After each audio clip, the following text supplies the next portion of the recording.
Michael. I am one of the co-founders of Wikid Publishing, and we should be joined in a little bit by my fellow co-founder, Matt Bryant. He'll be jumping on here in a little bit. And today I'm joined by a group of awesome creators. I have Scott, Levi Canales, and Michael Derrick. Welcome, guys. How's it going? Hey, how's it going? Good to be good. Thanks for joining us. So why don't you guys tell us a little bit what you got going on? I know, a lot of our, viewers or listeners are already familiar with what you guys do, but maybe just for those who aren't familiar with you, just maybe tell us a little bit about yourselves and what you kind of do with comics. And Michael Derrick, I think why don't you start, since I think you haven't been on the podcast before, if I'm not mistaken. Yeah, now that I think about it, I don't think I have been. I've listened before, and obviously we've talked before, and I've done a bunch of streams with Canales. But yeah, I think this is my first official Wikid podcast appearance, so that's pretty cool. Right. So yeah, just to introduce myself, my name is Michael Derrick. I'm a comic book writer.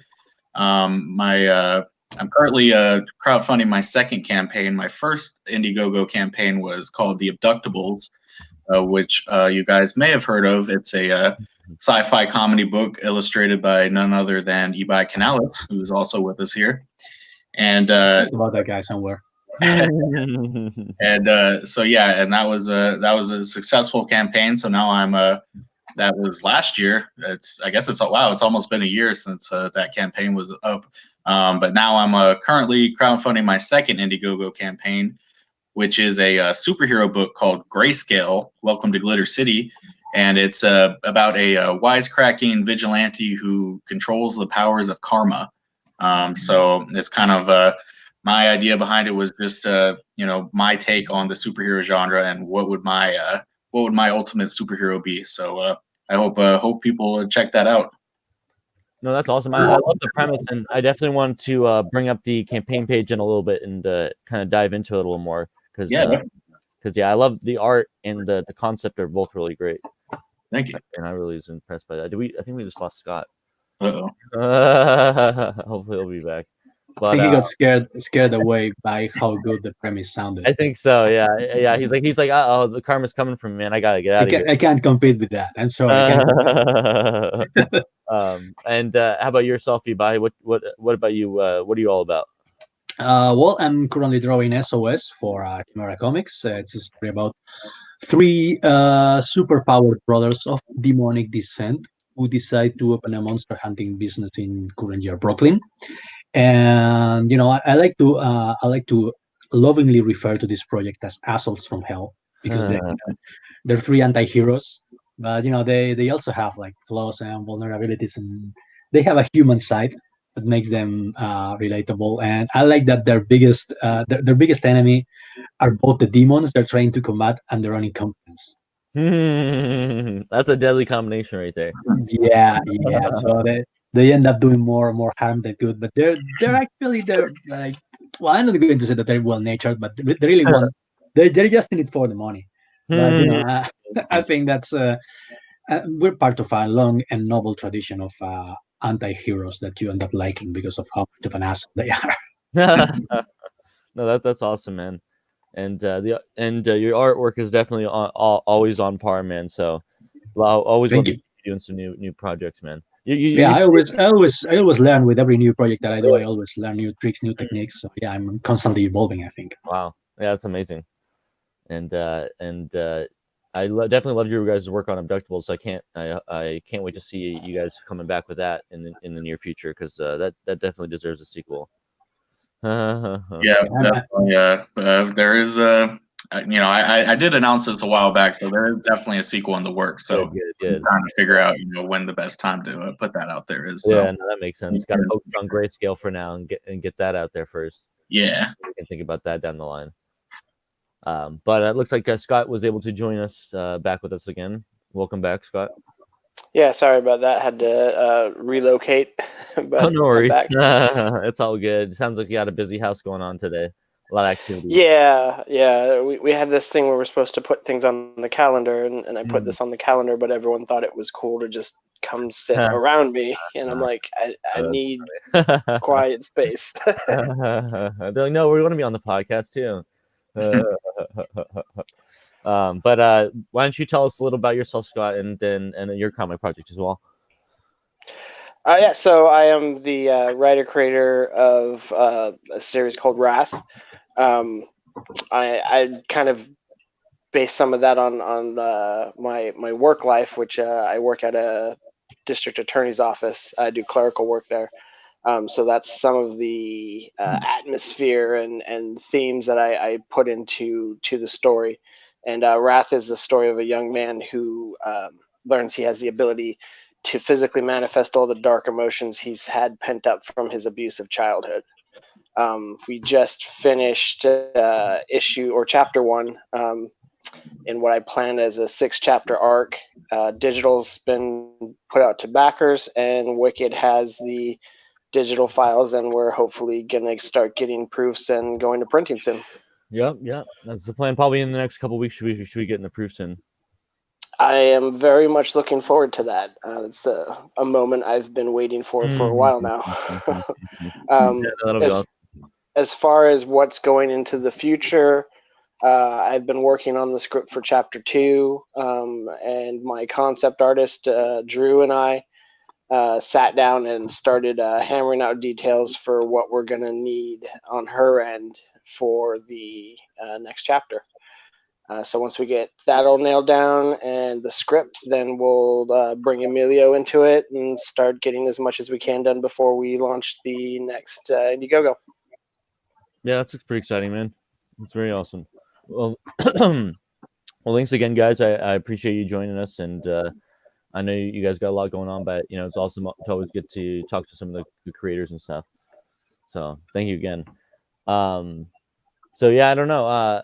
Why don't we dive into? I'm kind of curious to dive into talking about Michael Derrick's project a little bit, because I was taking a look at it yesterday, and it is up on crowdfunding right now. So yeah, definitely, and we can maybe actually that's an interesting point. Maybe we should take a look at all your projects, because I know you also SOS is on crowdfunding. Is that right? Still, is it? It's still. Yeah, it's currently on demand. Nice. It's Yeah, been successfully funded, and right, and same with Scott's. His is in demand as well. So it's still in demand, right, Scott? No, we closed that out on the 15th.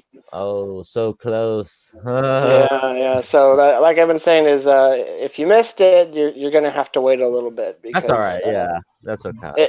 It will be available through Wikid, but right now we got to take care of our backers.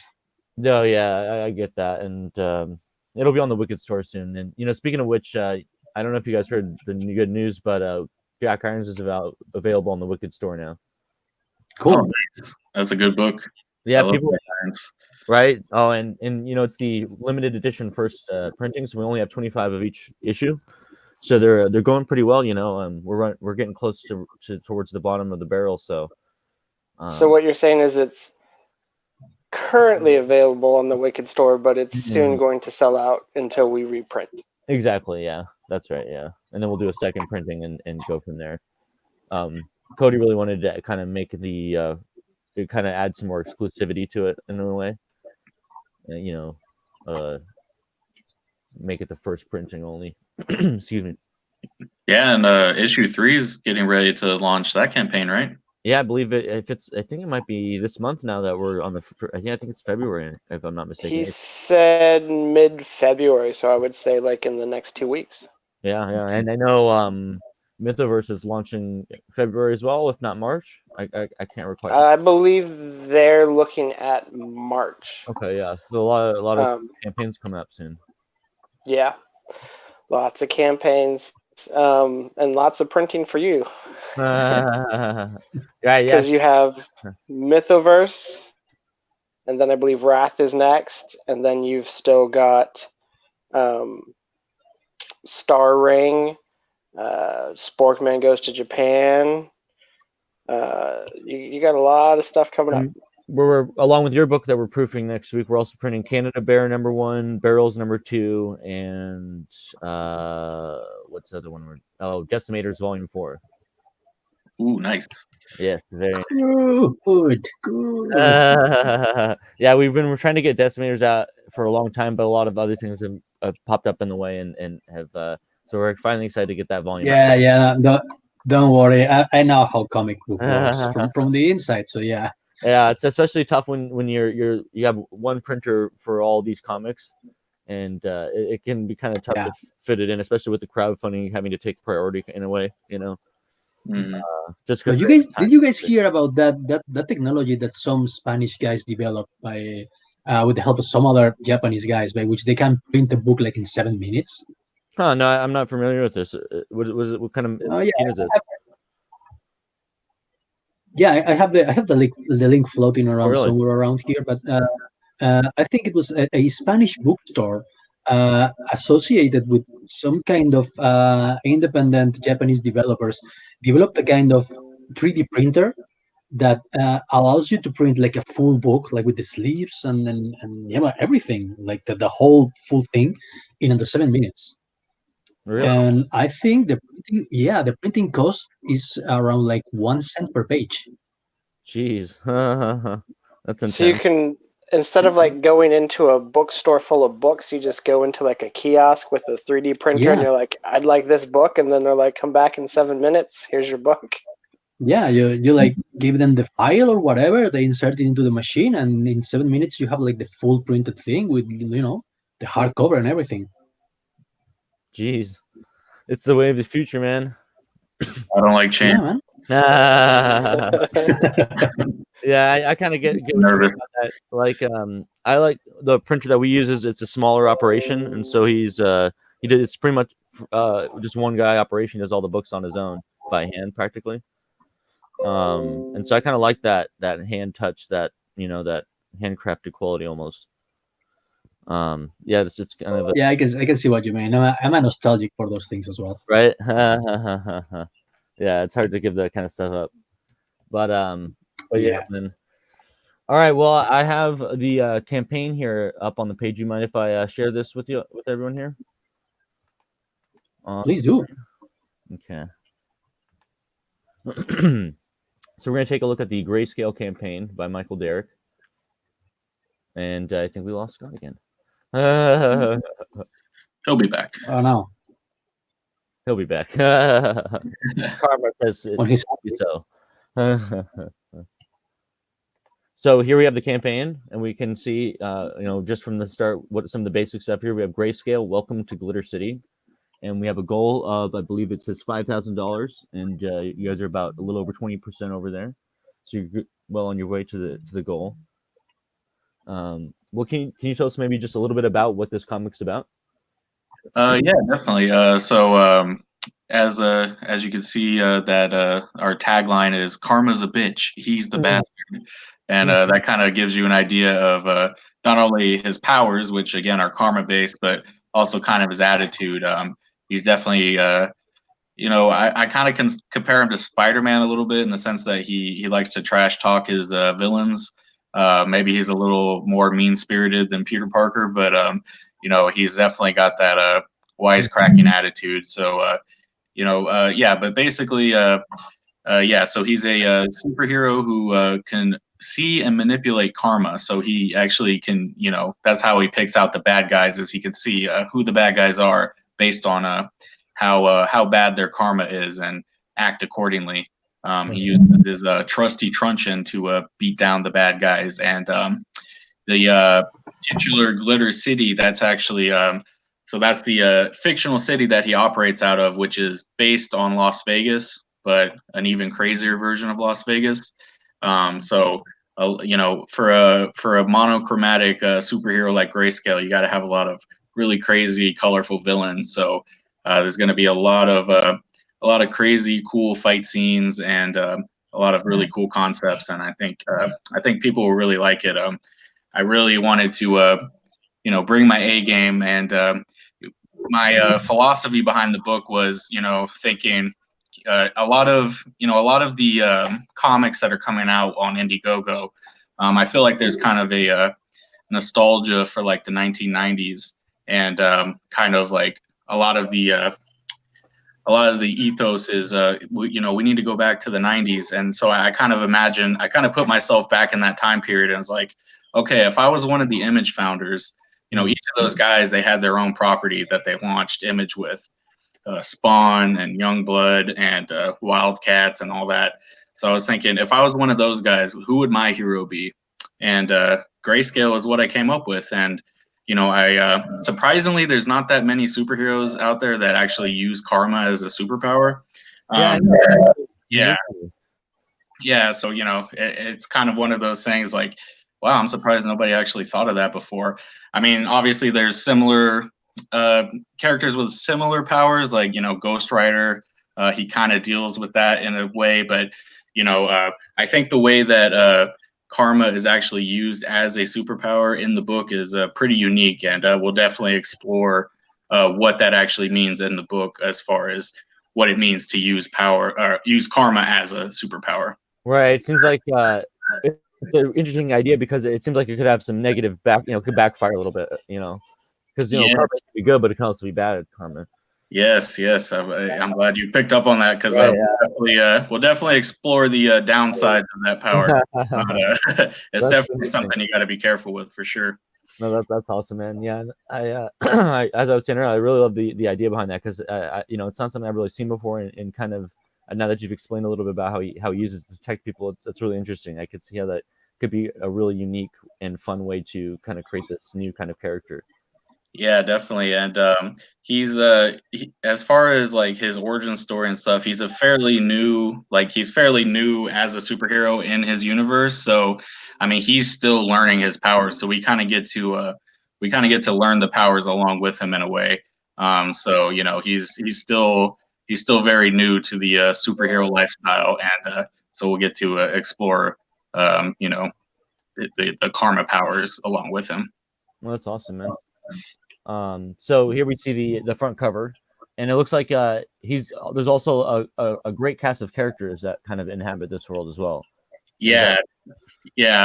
So this is a really cool cover. It's done by the interior artist PK.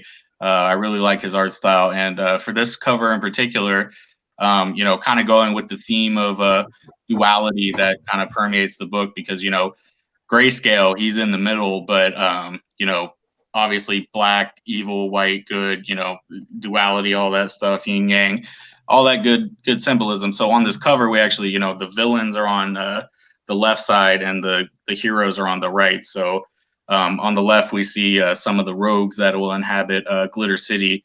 And then on the right, we get his Grayscale's love interest, his mentor, and then, of course, Grayscale himself unmasked. So, and we will explore his secret identity. So we'll kind of get to know the man behind the mask as well. Very nice. I always wonder if that was a mask or if he has like just a big evil grin or some sort. Right. I was curious that myself because I could see going either way, Yeah. So I really wanted, since I wanted him to have kind of like an anti-hero kind of mentality, like I view him as a hero personally, but I wanted him to kind of ride that line of maybe he takes things too far sometimes, and because he likes to mock his enemies, I wanted his mask to kind of reflect his bad attitude. Yeah. We have that big grin on his face on the mask, so it's almost like he's constantly taunting his villains. Oh, that's interesting. I really like the mask design, and I like his I like the way the costume turned out for sure, and so. Yeah, it's very a militaristic, almost, the way it's armored up and stuff. It's very, heavy duty stuff. Yeah, and I also like a lot of superhero costumes these days. They tend to be a little too articulated. They have to put every little detail, and I feel like nowadays they want to draw superhero costumes to be like utilitarian. Like you have to see like every seam. So it has to. If it doesn't function in real life, then But to me, like the old school superhero costumes, like it didn't matter if necessarily they wouldn't work in the real world. So I feel like his costume is a little bit of a throwback to like old school costumes, to where you don't see every little detail on it. It's kind of just more iconic. No, it makes a lot of sense. And what was the idea behind the truncheon? Or is that what you called it? It's called truncheon. Yeah. I just I don't know. I think I just wanted to, because as far as like the karma powers go, it doesn't really boost like his personal stats. It just affects the people around him. So like he's kind of like a daredevil figure in that sense, where he has this power, but as far as his own like personal like physical ability, that's all through personal training, or even like a Batman. So he has to train himself. And I also didn't want him to be like a Punisher style character where he's just killing everybody. So he kind of needed a equalizer to take the fight to the bad guys. So I thought that would be a pretty cool look, to have him wielding this big black bat that he just uses to beat people over the head with. So Yeah, it's kind I of fun. always thought that. Go Sorry, go ahead. No, you go ahead. Yeah, No, I was going to say that I always thought that the superheroes that use like batons and sticks and all that, it's because if you get arrested with them, you get like a lighter sentence than if you were wielding a gun. Oh, But that's just the Spaniard in me thinking, because that's how our laws operate. Oh, really? Oh, that's pretty funny, man. No, it is an interesting weapon, isn't it? And I kind of like how he has a dichotomy of the physical with the kind of more magical karma abilities. yeah. Kind of a fun combo there. Yeah, because I mean, when you have a karma like or a power based on karma, you don't want to get too like spiritual, like out there. Like, even though that's part of it, I wanted that dichotomy to be there with like this abstract, metaphysical power, and then the guy who wields it is like this down to earth, street level vigilante. So I think it makes a nice balance. Yeah, no, that's pretty awesome. Yeah. Nice. Well, why don't we take a look at the tiers that you got here? Yeah, definitely. So first up is the physical copy. What do you get in this tier here? So that's just the main book, just the 60-page full color book for $15. So if you just want the comic, it does come signed by me, bagged and boarded, shipped in a Gemini mailer. So I think that's a lot of bang for your buck. So that's just the main book. And of course, I have it listed lower down on the page, but and everybody who backs, their name will be listed on the thank you page inside the book. So that also is a added incentive. Nice. That's always fun to see. I was just looking through a book I backed for Wikid Publishing a while back, and I noticed that they had done something similar. I was like, oh wow, that's kind of cool. Like Wikid Publishing in the back. Yeah, I think it's always nice to especially with crowdfunding, anything you could add to kind of incentivize and make it a little more special than just buying a book off the stands. Totally, Yeah. Make them part of the creation process. Yeah, exactly. Nice, man. That's awesome. And then we go down to the next tier. This one's at a $10 level, and this looks like possibly just this is like a PDF copy, a digital copy of the comic. Yeah, just the digital copy. A little bit of a discount. Obviously, you don't have to pay shipping or anything like that. So if you just want to read the story, I definitely I don't want to leave anybody out who just wants to read digital comics. And I know some people aren't the biggest fan of digital comics, but I want to provide as many options as possible. So yeah, I think that's good. Yeah, I think there's a good amount of people who like digital comics and actually just as a guy who usually has to pay double to get the actual physical book because of shipping costs, I appreciate when they give me the opportunity of just purchasing the digital edition. Yeah, that's actually really smart. Yeah, I hadn't thought of it that way. It definitely helps. Yeah, because maybe I'm not sure about the project and I just want to check it out, So just out of curiosity, I don't want to be spending like $50 for one comic. Right, and maybe you say you pick up that PDF and then you really like it. The next yeah, one. Yeah, exactly. And if I like it when it comes out, I will get it on demand. Yeah. This is only my second campaign, so that's a good point, because I'm still trying to kind of get my name out there. So some people, I don't have like a built-in audience. So yeah, any way I can get people in the door to check out my work, for sure. Definitely. And then we move on. I got a quick question. Sure. Do you include digital with all the other higher tiers as well? Yes. So the digital PDF does come with all the physical perks. So yeah, any tier that you get will come with the digital PDF. So that's just another incentive to back physically if you can. Yeah, I did the same thing with mine. I think that's a smart idea. Yeah. Kind of adds a little bit more value to it too, because if you get the physical, you get the digital too. Mm-hmm. Yeah, Yeah. exactly. And if you want to just keep your copy and you don't want to open it and you just want to read the book, you can have that option as well. And some people Right, and then like to read both even.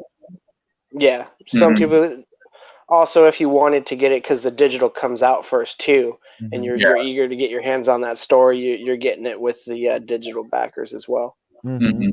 And then if people want to wait for physical, they don't have to dive into the digital. They can just let it rest. Yeah, exactly. Yeah, I think that's a great way to do it as well. Now, what is the next year all about?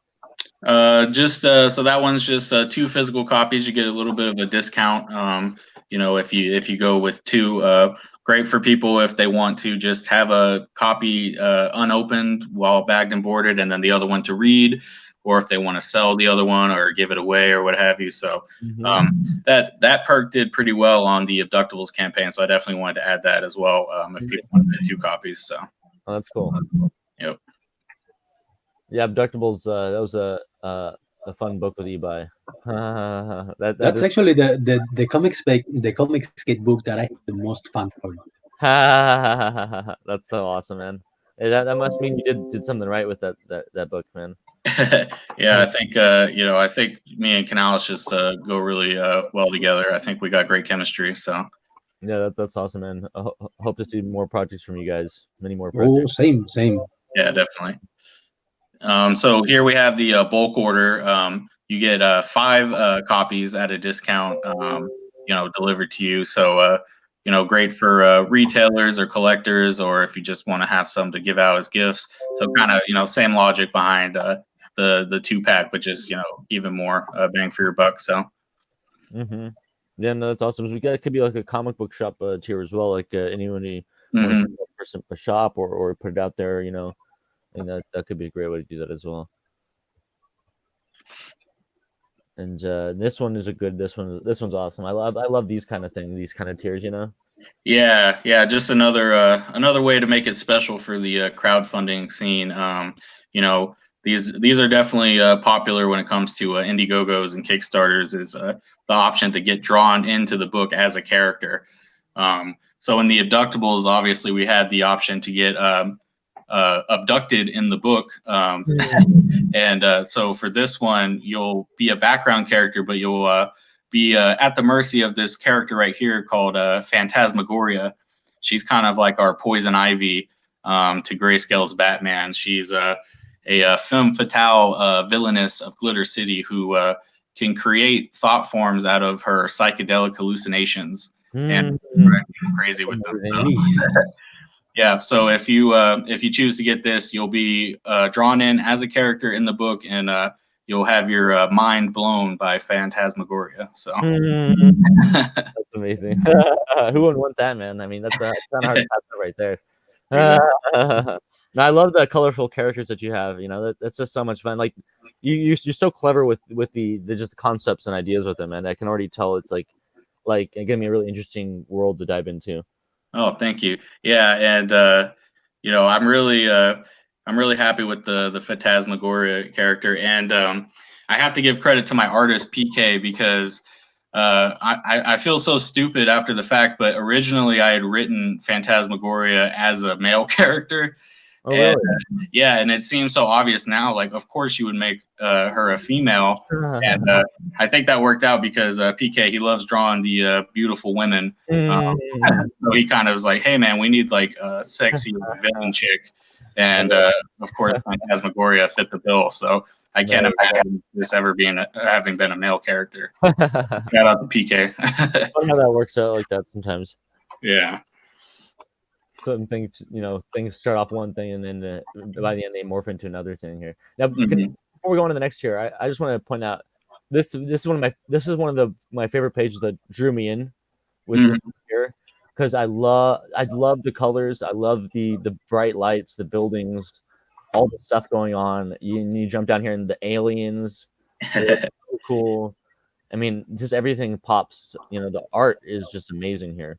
I Yeah. like to think that those guys somehow connect Grayscale to the Abductables. Ah, Somehow.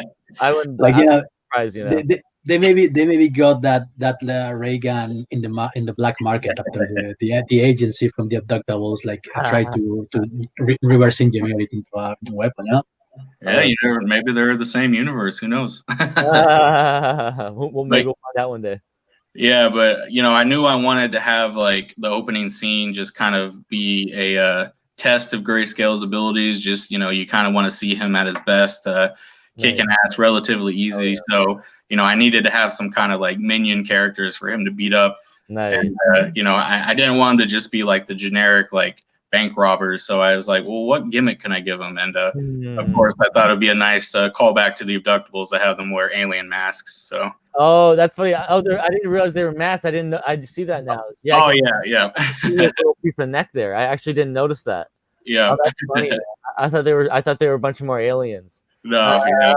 No, they would be gray if they were actual aliens. They would have been gray instead of green. Right there, you go. I should have noticed that. That was a detail.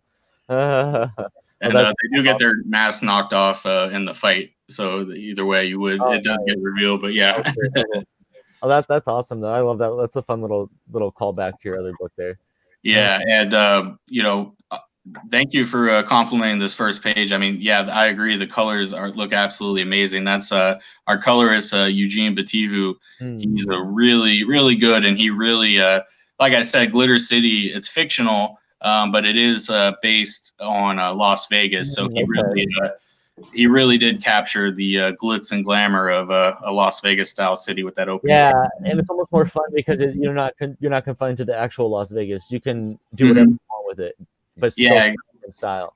Yeah, I kind of took influence from like the Grand Theft Auto games where yeah, they'll have like Liberty City where it's based on New York, but it's still its own thing. And so I took the best parts of Las Vegas and then turned them up to 11, and I'm definitely free to be as crazy as possible with Glitter City. So I gotta say that one of the things that interests me the most from this comic is that I know how Michael writes about the confined space, seen like a spaceship with a bunch of aliens and a bunch of humans.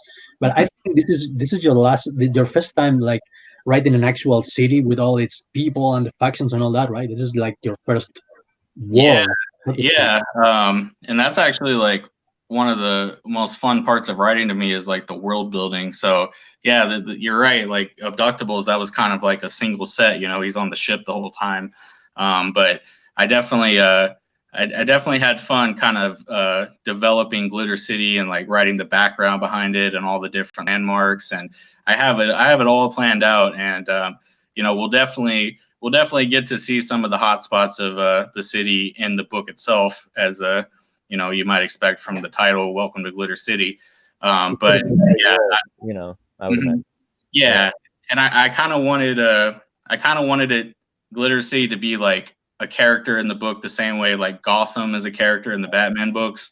Like it's almost like a character unto itself. So I really wanted to give the city as much personality as possible. I love that, man. Yeah, because I'm a huge fan of that kind of stuff and interior shots and establishing that kind of character of the actual setting itself. And so yeah, I think it's really cool to see you doing that in this comic form.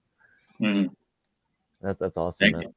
Now, what can you tell us? I think is this our final tier here?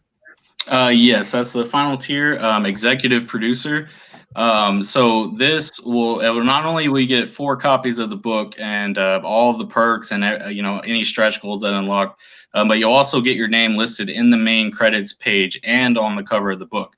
So basically, you'll be considered a member of like the creative team. So we'll have writer Michael Derrick, artist PK, and then executive producer, and then your name will be on the cover and the credits page. So you'll be more a part of the team, literally. So hey man, it can't get better than that.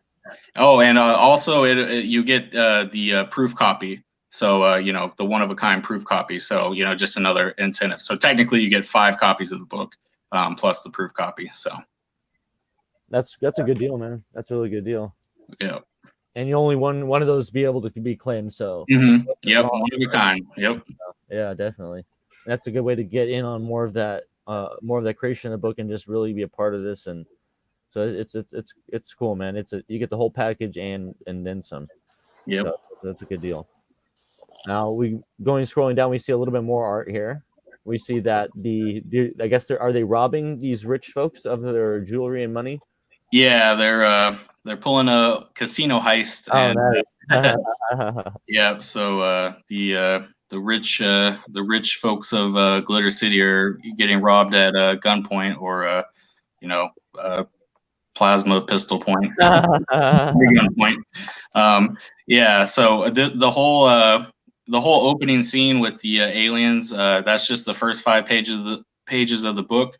I wanted to have those ready to go for the campaign, so you get a nice opening scene that gives you an idea of what the book's about. So this is the opening scene of the book, and the first 5 pages. So that way people can read through it and see what we're all about. Nice. So this is we've been throwing Batman around a lot as a comparison. Is there going to be kind of like a like the city's view of Grayscale? Are we going to have like a Jim Gordon character that bridges the gap there? There is a Jim Gordon type of character, but he's not in this first book. So hopefully, if this is a success, we will have multiple books in the future. So I do have plans. But the interesting thing about Glitter City is that, other than stuff like murder, pretty much everything is legal in a Glitter City. Drugs, prostitution, all the vices. So it's not it's a bit of a different dynamic between Grayscale and the police force, because in the it's kind of a city where everything goes, and specifically organized crime runs the show, and the police force, they're pretty much just there as a formality. They really don't have any say on what goes on in Glitter City. So it's not going to be like the Batman dynamic where he has Jim Gordon on his side, but then the GCPD are constantly after him. The police force in Glitter City are almost like a non-entity. But we are going to delve into what law enforcement actually means in Glitter City in book 3 if we get to that point. So yeah. Okay, so it's almost like the whole city is just run by different crime families. So this is just almost like the beginning here isn't necessarily like a robbery as it is like just normal competition in Glitter City. Kind of, but there's even a deeper twist than that to this casino robbery. And it kind of this opening scene, while it might seem just like, okay, it's kind of like a showcase of Grayscale's powers, it actually kind of tips off the first domino in a series of events that lead to like the climax of the book. So it kind of I kind of wanted to show that even like a small thing like a minor casino robbery can lead to like incredible things. So let's just say there's more than meets the eye with this robbery right here. And that is definitely true. Sometimes like what seems like a small crime is just the first little tug on a thread. Mm-hmm. Yep, exactly. Yeah, and Grayscale, he's kind of making jokes here, and he makes easy work of the masked alien men. But little does he know he's getting himself into a world of trouble here. So the consequences will be felt throughout the book. Right, and it's interesting because it's a bit of a lawless land, but this character's thing is all about karma. So there might not be laws that dictate things like that, like we are typically, but certainly karma will operate as we know it. I think, right? Yeah, exactly. So it's like even though law isn't really an issue in Glitter City because kind of anything goes, Grayscale literally supersedes the law because he can see past the law, and like on a spiritual level, he can see who's right and who's wrong. So yeah, that's awesome, man. That's a great concept. I like that. That's cool. And here we have a one-page full shot of Grayscale. Yeah, I love, I wanted to, I didn't want this to be too much of like a pastiche or like a throwback to old school comics, but, I did kind of want to have that moment where the hero introduces himself, and you have the logo as part of the lettering. I always liked that, so Oh yeah, a little bit of fan service in there, and just had that moment, but with a little bit of a comedic twist. And is that a symbol on his chest represent anything there? Yes. So I wonder how much I should reveal. Yeah, no, if you guys spoil each other territory, definitely don't reveal it. But just anything. Yeah, I guess that symbol means that he can see, like yeah, right and wrong, like he's a seer or something like that. Yeah, well, I could tell you what it represents, but where it actually comes from, we'll get into. That's kind of tied into his origin. Okay. What it represents, the gray eye, it's kind of like it represents the third eye, like Canales said, like his ability to see karma. So yeah, the black on top, the white on bottom, and then the gray pupil. So yeah, it does represent his ability to see karma, but there's definitely more to it than that. Yeah, it's really interesting. I like that symbolism there. That's cool. Yeah. Very nice. And the art just pops right there. Yeah, definitely. I think the art and the line art and colors go great together. Definitely, man. And so how many days do you guys have left on this campaign then?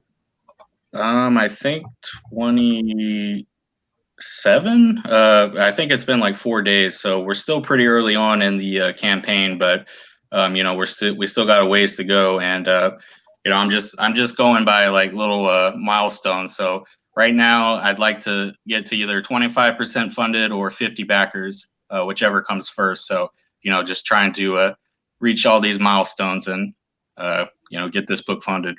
That's excellent, man. Yeah, I think I'll be backing it up myself. I'll be picking up a copy later of this. Oh, thank you. You're welcome, man. Yeah, I'm sold. This looks like a lot of fun. So. Yeah, and I also just another shout out to our creative team. The letterer James Reed, he as you can see, he did a great job. And I always love when characters have like unique word balloons, and I definitely wanted Grayscale to have like his own signature word balloon style, kind of in the same way that like Spawn does or like Rorschach. So obviously it made sense to have it be gray, but and I definitely I lettered the abductables myself, and I think I did a pretty good job. But it wasn't easy, and I was like, you know what, I don't know if I want to go through that again. So bring on a pro at especially with these special word balloons for Grayscale. I didn't feel up to the task, so I'm definitely happy to have James Reed on board. No, that's awesome, man. And, I was curious. So you talked about him wearing a mask. Do you ever get to see what he looks like underneath the mask?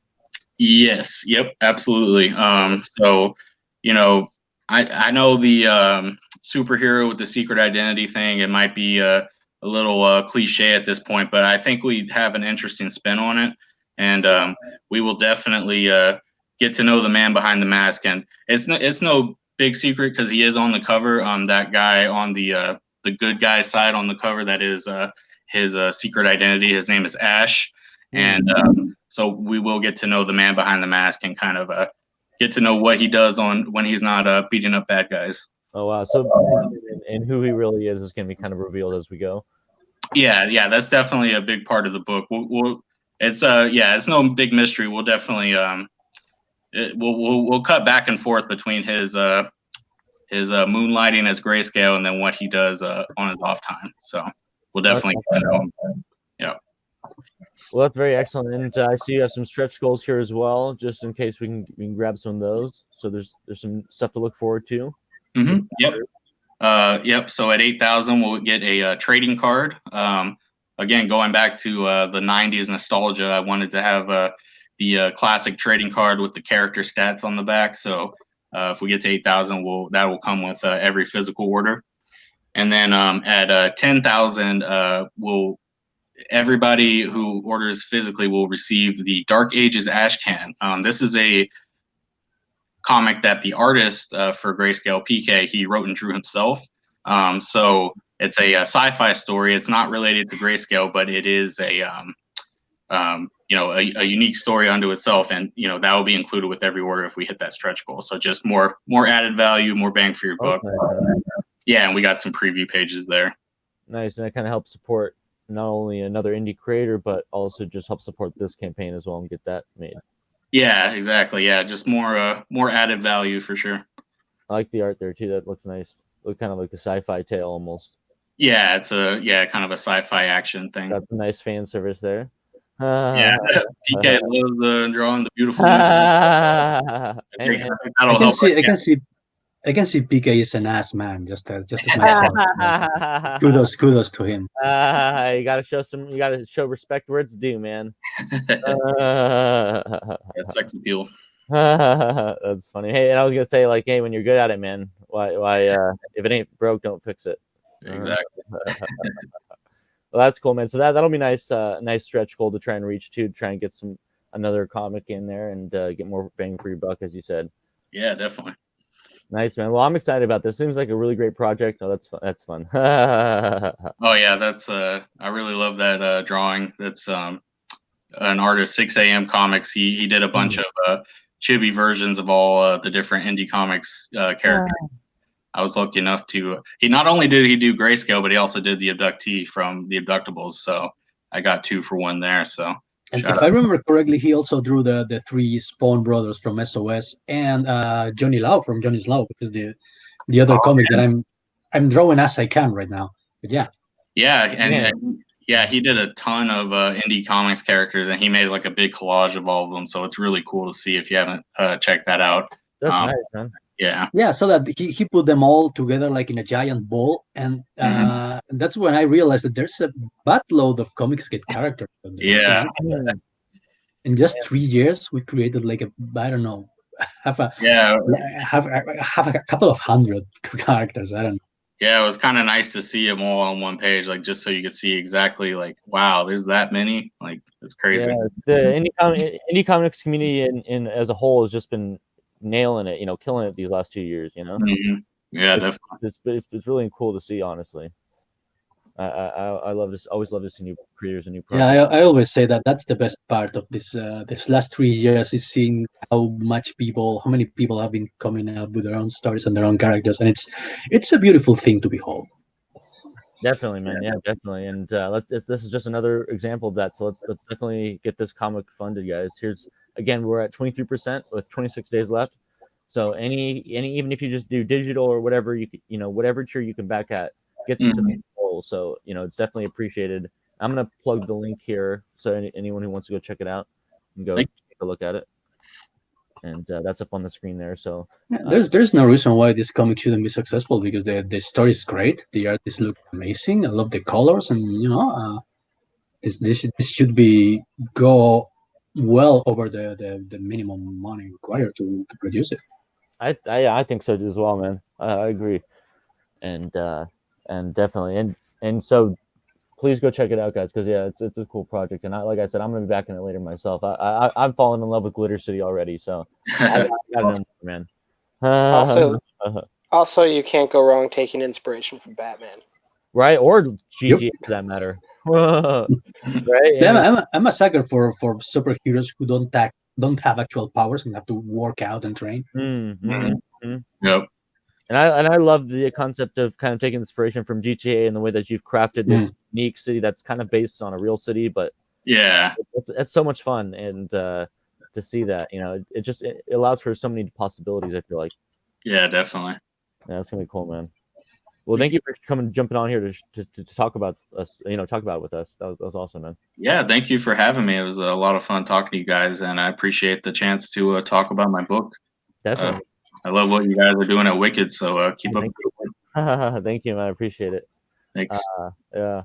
And Canales, you say you have 2 campaigns out right now? I have 1 campaign running, and the other one, Johnny's Law, should be up in a couple of months. I think. It's greatly due to me being unable to draw something because I would want to, because SOS is taking up a lot of time. But SOS is on demand right now. We've been successful, and Johnny's Law will be online in, as I said, a couple of months. I hope, at must. So Johnny Law is on the way, and the other name of your project is SOS. Is that right? Yeah. Yeah, it's as I said, it's a story of three the Spawn brothers, three superpowered brothers who have been. Well, this is not really a spoiler, but they have a demonic origin. They're basically human-shaped demons that are super strong and have eternal youth and all that. And they're operating in current year New York as basically supernatural vigilantes. They fight demons, but also fight monsters, mobsters, and I don't think we have ninjas yet, but we'll definitely have aliens at some point. They need to work on getting those ninjas in there, man. I know Alton would be all over that. So, Yeah, ninjas are more of a Johnny's Law thing. That was my first time drawing ninjas, and I felt emotional. Oh man, really? I've read so many comics with ninjas, but I never got to draw one. Oh, poor Canales. Get Yeah, I the know, I know. ninjas in here, man. But as you can see, the art is awesome, and as he said, Yeah. you evolve with every project, and I almost feel like Oh, you. I wish that was me, but I'm afraid not. Oh, really? So this is a different artist, huh? Yeah, no, that's a different artist. I think we have like three variant covers at this point. Oh wow, man! Damn. Yeah, mine is a bit lower. I wish that was me. I wish. I Hey, still man, don't have that I'm control pretty. of the angles. Really, I don't know. I'd have to I'm sure a lot would have to disagree with you, including myself. But I think you're one of the greatest artists out there in Oh, thank you. Agreed. you know, your dad definitely, you know. So don't be. You're just too modest. Yeah, no, I get that a lot. I get that a lot. I sound too arrogant sometimes, and I sound too humble It's other hard. times. I guess I It's know. hard to walk the fine balance when you're as good as you Yes. are, man. I get it. You know, it's tough. Yeah, when you're turning away work, that means you're doing it right. Right. Yeah, Exactly. that's what I like to think. I mean, I getting like proposals to draw stories. I just got like two more Wow. last week, and I have problems saying no to people, so I just put them on the back burner and tell them, yeah, eventually I'll get to you. Don't worry. Give me a couple of months and I'll be with you. Oh, that's funny, man. So yeah, it looks like you guys, a major goal and in demand. So how much longer is it going to be in demand for? I'm not sure because Chimera is the one in charge of all that, Okay. but I'm willing to bet like for the rest of the month, probably until the end of February. Let's just take a quick look at some of these tiers here. We got obviously got the future tier where you're getting the physical volume 1 book. That's the whole kit and caboodle. Now is it a graphic novel or is it a single issue? Yeah, it's a trade of the first four issues, Nice. issue 1, 2, 3, and 4, which are like around between 15 and 20 pages each. So that will be around 80 pages. Oh, that's awesome, man. That's a nice chunk of book right there. Yep. And it's full of stuff. It's not a slow story. It reminds me a bit of like the Lobo comics, Hmm. in which delirious stuff is constantly happening, and they move from one plot point to another. Very fast paced. Yeah, and I gotta give Chimera thumbs up for the dark humor in the series. As I said several times, it has one of my favorite lines ever written in a comic book, which is, "The war is not over until I have Kane." Mm. And that is one of the three brothers. I'm assuming, right? Yeah, that's Carnage. That's the one with the wings. Oh, the guy. Which, yeah, contrary to what people believe, he's not actually a demon. I mean, he looked human, like his other two brothers, and at some point in his life, he suffered a mutation. But Hmm. that's something I don't want to spoil yet. Okay, yeah, that's fair. Yeah, I love the concept of like the three brothers because definitely adds for a lot of drama, but it can also lead to some interesting backstory and kind of plot development. I think, when you have three characters like that who are in that close of a relationship, it's then different than just saying like, oh, three friends. Yeah, and I like that the characters, the brothers, have their personalities very well defined. Definitely. And one is like the crazy devil may care party guy. That would be Carnage, the gargoyle looking guy. The other one is like the leader, the one that's Megus with the black coat. He's a bit of a sociopath and a mercenary. He does stuff strictly for the money, even though he has a soft spot for kids, and that's what saves him from being a total and utter asshole. And the one with the flames, that's the more young and idealistic one. That's Robin, and that's like the heart of the group. Oh well. Yeah, that's awesome. It's almost like Ninja Turtles, only you're missing one. Yes. Actually, when Chimera pitched the story to me, he told me that he wanted the look, the graphic look to be like the old TMNT, yeah, comic books from the 80s. So I'm trying a slightly different technique Oh wow, to that's make it look yeah. I wanted to make it look like an 80s underground comic. That's hella smart, man. I really like that you can be so versatile with your style like that. That's pretty. Yeah, I don't like to draw everything the same. I think that every story has its own unique feel, and I want the art to reflect that. Now, what I had to ask, what is this next year about this Argonaut #1? Oh, that's an Ashcan. That's I think it's a 20 something, 22 pages, short sci-fi story, also written by Chimera Comics, and I can't for the life of me remember who the artist is. Mm-hmm. Apologies to that person, but yeah, it's a noir story set in a dystopian future after an alien invasion. Oh, that's awesome, man. Sounds really interesting. And I do know that the cover at least is drawn by Kanan White, right? Yeah, the cover is by Kane and White. I think that it looks great. I mean, look at all those like volumetric lighting and all that. I totally need to learn how to do that with a pen. Come on, check that out. Yeah, he's got some skills right there, doesn't he? Now the next tier we got a digital. So this is anyone who wants to just pick up the book in digital PDF. It's just $8. Imagine having an 80-page digital book for just $8. Come on, that's nice, man. Cheap as Good all deal. hell. Right, that's $1 per 10 pages, man. That's yeah, not bad at all. And that's the variant cover by Alejandro Mirabal, which is an artist that I love. I love his style. It's just beautiful. I love the visceral nature of it. You can almost feel the energy in it, in that stuff going on there. Yeah, Alejandro is amazing. Yeah. I keep beating myself over the head because I missed what is Long Harbor. Was it Long Harbor? Yeah, I missed Long Harbor. Me too. Yeah, that's the one campaign that I missed. Like I'm still kicking myself over. Really? Yeah. Yeah. Great. I'm a fan of Lovecraftian horror. So yeah, I really wanted to read that. I'm really excited about what Nasha Toby and Alejandro and those guys are doing with their I believe it's Hollow Owl Comics. Yeah. I also love Nasha Toby's art. He's got a knack for designing demons and then grotesque creatures and all that. He's really great at that. Yeah, he's great. Yeah, definitely. So it'll be interesting what all three of those guys come out with soon.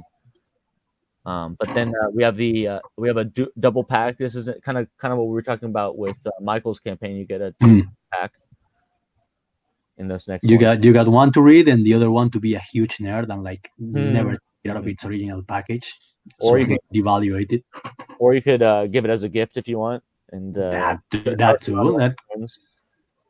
If you're not a complete nerd and you have friends and family, maybe you want to give one away, you know? Exactly. And then we have SOS Volume 1 variant cover, plus variant cover rather. So you get the retail variant and the special variant cover, I would imagine. That's right. Which involves Little Old Miss cover, which is that one, the one you're looking at, and the other one by Alejandro Mirabal. And I guess the one with the one by Kim Jacinto, that would be another variant, which is also amazing. And then we got the bulk or comic shop order one, which is recommended for everyone who has a comic book store and wants to revitalize it, bring in some new indie titles. Yeah, they keep saying that us CG people don't want to put comics on the shelves. That's not true. I mean, we love comic book stores. We want comic book stores to be alive. Right? Yeah, definitely. That's like a rolling point, right? A comic book store. That's where we will meet. Exactly. Yeah, and I'm excited for Wikid. I think this will be a big year for Wikid trying to break into comic book stores and stuff, and hopefully we can help support them and keep them going as well with what we can do. So. But we can move on to the final tier here, which is the get drawn into the book. And so this one looks like maybe you can get yourself a spot inside the comic. Mm-hmm. And we already got one covered by, I'm sure you know who. I actually don't. I know. Is it Michael Derrick? Oh no. Oh, okay. No. I was like, oh, is he? But maybe no. We're talking about 7 of 9. He's called 7 of 9 on Twitter, and he's like the Comics Gate multiversal singularity. He's in every comics book in every Comics Gate comic. Yeah. Oh really? Oh, interesting. Yeah. Oh, that's fun, man. Nice. That'll be a nice. Yeah, Cyberfrog. Oh wow. Yeah, pretty much every indie book that has that option, he's in it. So. Oh wow, that's awesome. I also sneaked him into Ironsides too. I don't know if you say this, but he's in there somewhere. Oh man, you sneaky. Where's Waldo? Right? Yeah, he's the new Where's Waldo. Oh, that's good, man. Nice. And there's 2 more slots available for if anyone else wants to get drawn into there.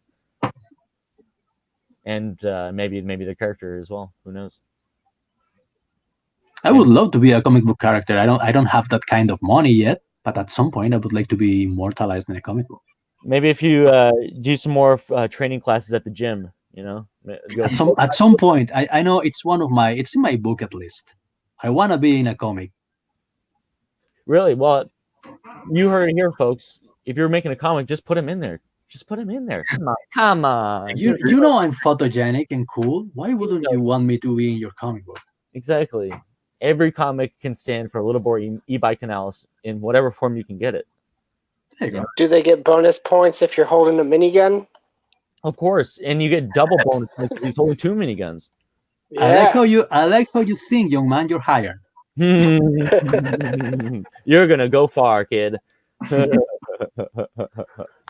Now we're seeing some awesome interior art here by yours truly, Canales. Or is that how this thing goes? I'm not sure. I think it's screwed that saying up. But I love the visceralness of this art, man. It's so cool. Like this, oh man, you do so well with just these amazing action scenes. Oh man, that creature's awesome. Yeah, I think my 2 strongest points are facial expressions and narration. Like everyone can understand perfectly what's going on page. So I got that going on for me. Yeah, I think your expressions are really great as well. I think that as someone who publishes comics, one thing I look for is I like to see really expressive faces because I feel that's where a lot of the emotion from character comes from. I think that's something that I learned from French Belgian comics, which I also love, because even though I love American comic books, at least in the old days, I realized that everyone looked pretty much the same. Everyone in I don't know, a Jim Lee comic book looks like they have the same face. I mean, Alfred is basically Bruce Wayne minus hair and with a mustache. Yeah, all those Image comics. I love Rob Liefeld and all those guys, but they all had the squinty eyes and the gritted teeth. And they all have like 72 teeth in every row. Oh, that's hilarious, man. Well, no, the comic looks great, and also obviously the art looks great, and the story is really interesting as well with the 3 brothers. So I'm super excited to see you guys come out with this book and once it's out in print, and even with some more issues after that. I always love to see you. You do such good suits, man. I have to say. Oh, really? Well, I used to hate drawing suits because I didn't know how to draw them. I mean, they're supposed to be like really stiff and without wrinkles. So I was like, how the hell am I supposed to translate that into and not just draw like a blank, just a shape. Right. No, that's tough. I can see what you mean. You do a really great job of that, man. Well, thank you. I mean, I'd rather have all my characters wear like all-time teen armor with spikes and all that, because that's really fun to draw, and I really I like drawing like all-time texture, like 3D texture and all that. But I get commissioned with people with the regular clothes. Sorry, go ahead. If you're gonna draw Ebi, you got to put him in spike armor too. Yes, give me a spike. Spiky, let's say burgundy armor. I really like that color, and give me a minigun or 2. Yeah, why not 2? Make him a Mad Max character. Well, again, this just looks awesome. That character looks wicked, man. That freaking blade is so cool.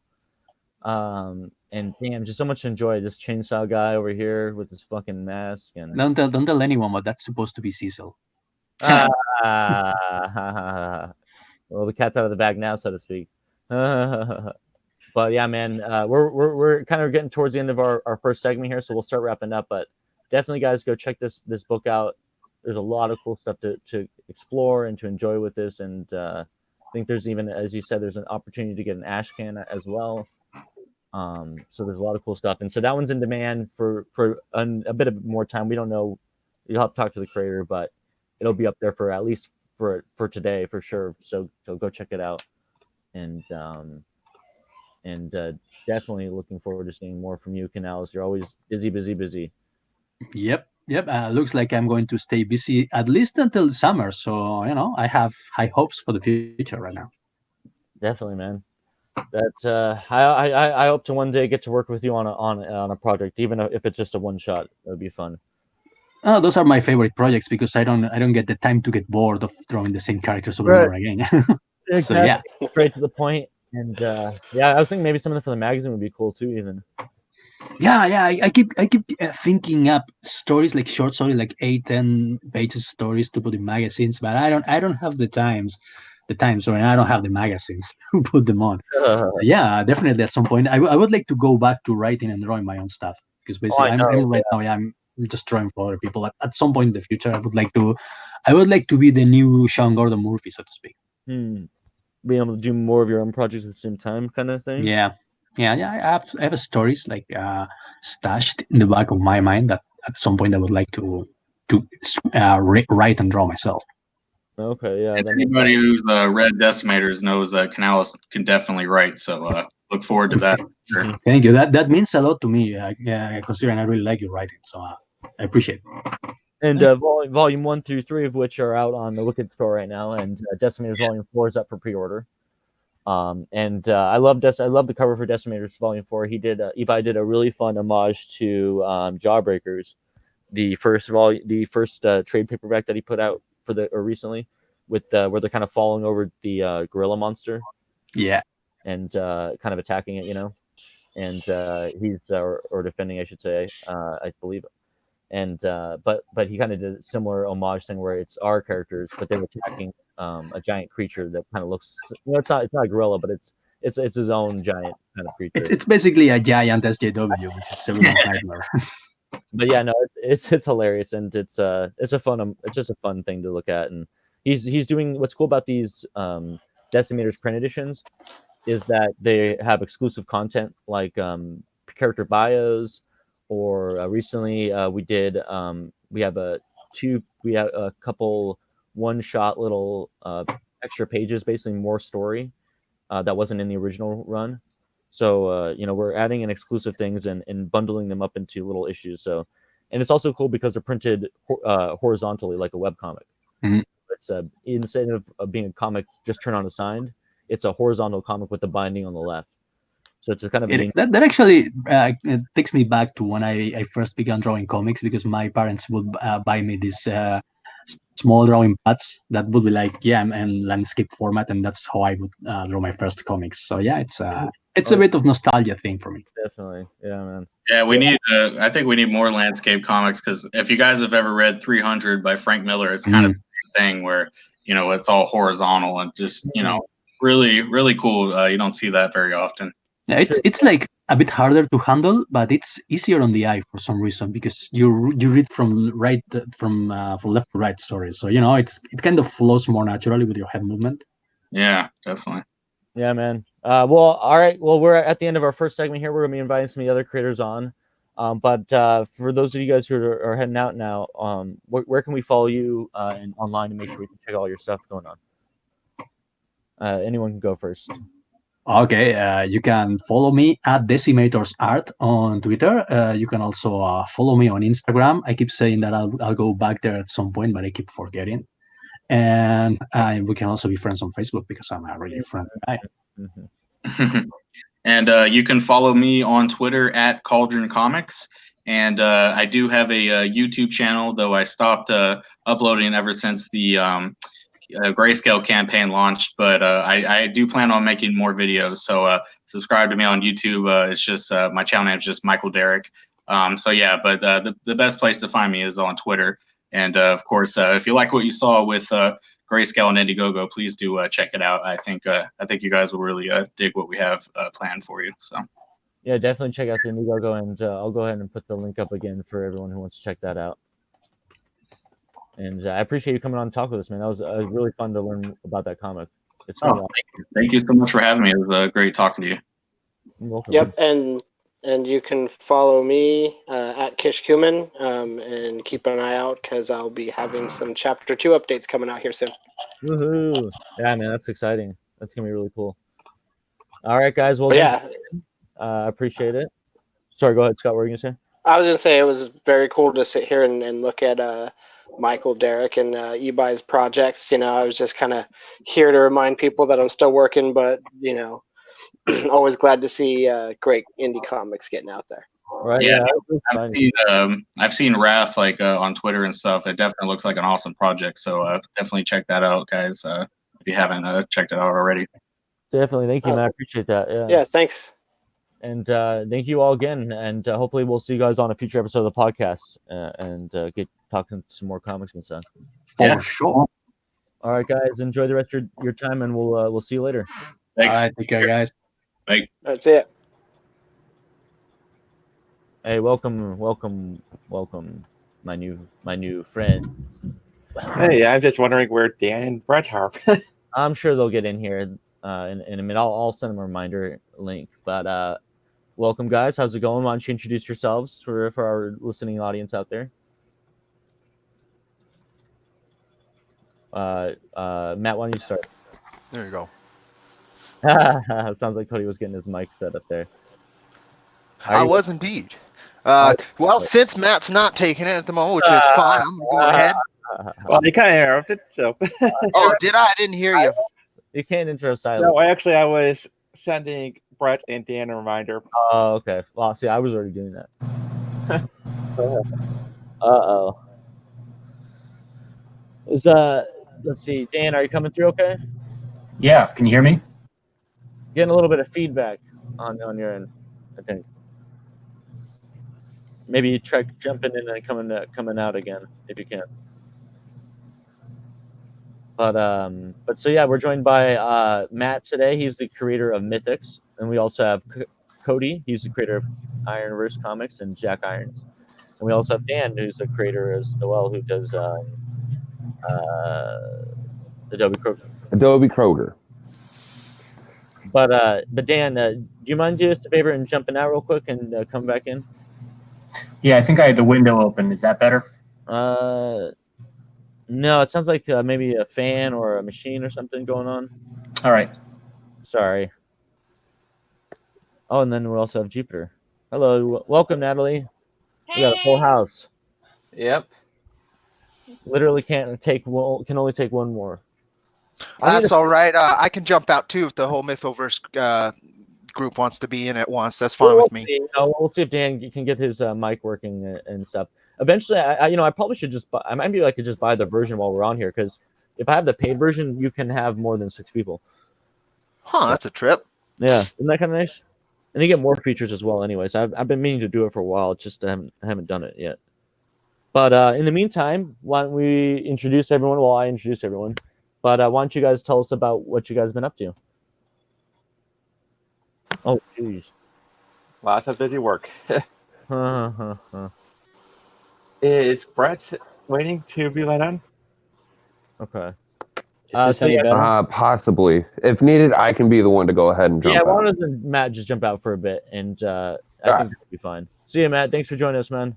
We'll talk to you later. Yeah, that was a good idea. All right. Now we can be here. Next time, I'll get us upgraded for next time. We don't usually have some traders on it, so they're not usually needed to have them in, Everyone wants that beyond now. I know, right? It's a popular day. Who would have thought? So what's up, guys? How's it going? How's it hanging? Quite a bit's going on. Is this any better? Oh yeah, much better, man. You're coming alive. All right, great. Yeah, I'm on my phone right now. Okay. I was on my work laptop. I'm in the office. So there's probably I hadn't properly had time to set that up. So I just hopped on my phone. Hey, that's I love it being able to just get on the phone. It makes it convenient. Like it's quite convenient. I wish I could start the show from a laptop or from a phone, but you have to start post the show from a laptop, unfortunately. Yeah. That's my job. That's why you make the big bucks, right? Oh yeah. Oh man, but thanks for joining us, guys. I appreciate it. Absolutely. Thanks for having us. Definitely, man. Before we kind of just get into some more general talk, I was thinking maybe we could, if anyone has any updates on their comics or their projects they want to share, that'd be great to hear some of what you guys got going on. You guys go first. Who's you guys? You guys go first. Those are you guys. That was the joke, obviously.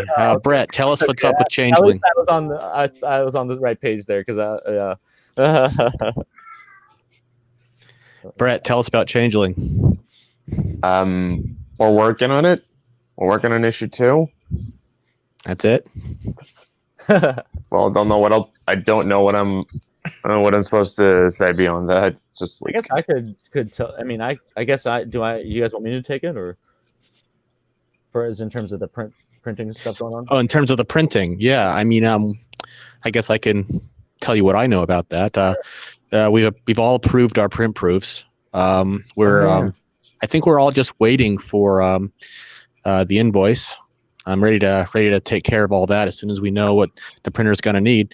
And as far as I understand it, he's going to be sending out the prints to Wikid Publishing in between the 7th and the 14th of February. At which point, Wikid has our backer reports. They've got all the information they should need. All of that was up to date. I have exported the latest backer information. There were a couple of updates, but we got everyone's information and all of their rewards all itemized in some nice spreadsheets, split it by tier.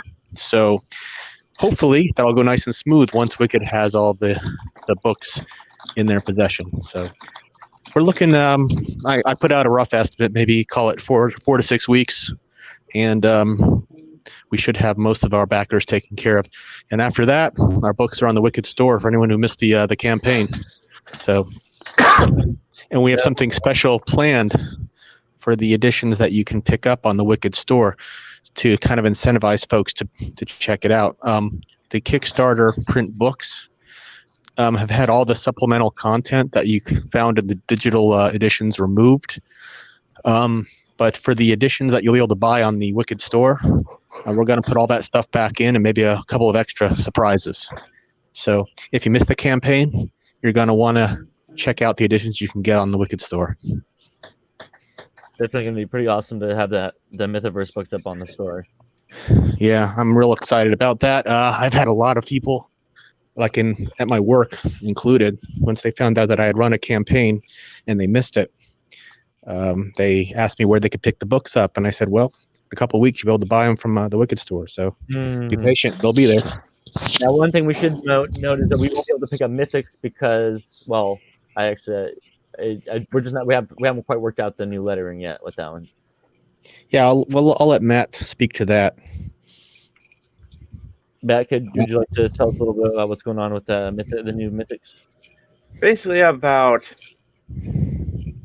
90% done with the lettering. It's just all about figuring. It's more about having a reasonable size for dialogue balloons. Because this is the first time I've ever done anything for internal lettering. It's definitely not as simple as it looks, is it? Oh no, but I found that while lettering, my brain will have the dialogue in the scripts written as placeholders. So there was a lot that I could have cut out if I was lettering, and a lot of dialogue I could have improved upon. So it's a bit of a revamp, you might say. Yep. And there's a lot more to lettering than just putting balloons on the page, as we found out in the early stages of our Changeling edits. Ginger was handling the letters, and the balloons looked fine. You know, she did a good job on the balloons for the most part. But there were some cases where the flow was confusing. And lettering is definitely a skill in and of itself, so that you lead the eye across the page and the reader reads the dialogue in the correct order and with the correct flow. So it's not something that you can just do. You do have to study the art of proper comic book lettering to do a good job. No, and that's why you obviously want to try and avoid getting placing covering up too much art and whatnot as well. That's a whole other thing. That's a whole other thing. Like when you're scripting, you got to keep in mind how the artist might be laying it out if you're not micromanaging it, and to allow for and make sure the artist allows for that space. So the artist as well as the writer need to be mindful of that sort of thing. And this actually bit me when Eric Weathers was lettering Adobe Kroger issue 1. I had written a series of dialogue balloons for the wizard Casey Crumb, and they were pretty impressive, if I say so myself. I mean, I love writing for her because she's a real dick.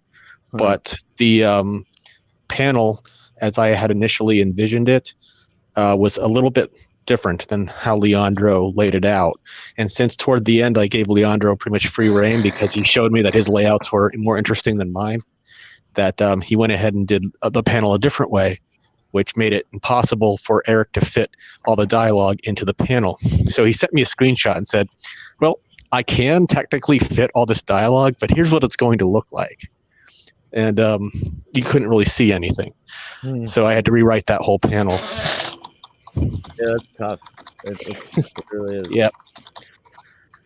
But that's good. It's good to build those skills up, Yeah, absolutely. So it's a good experience for you, huh?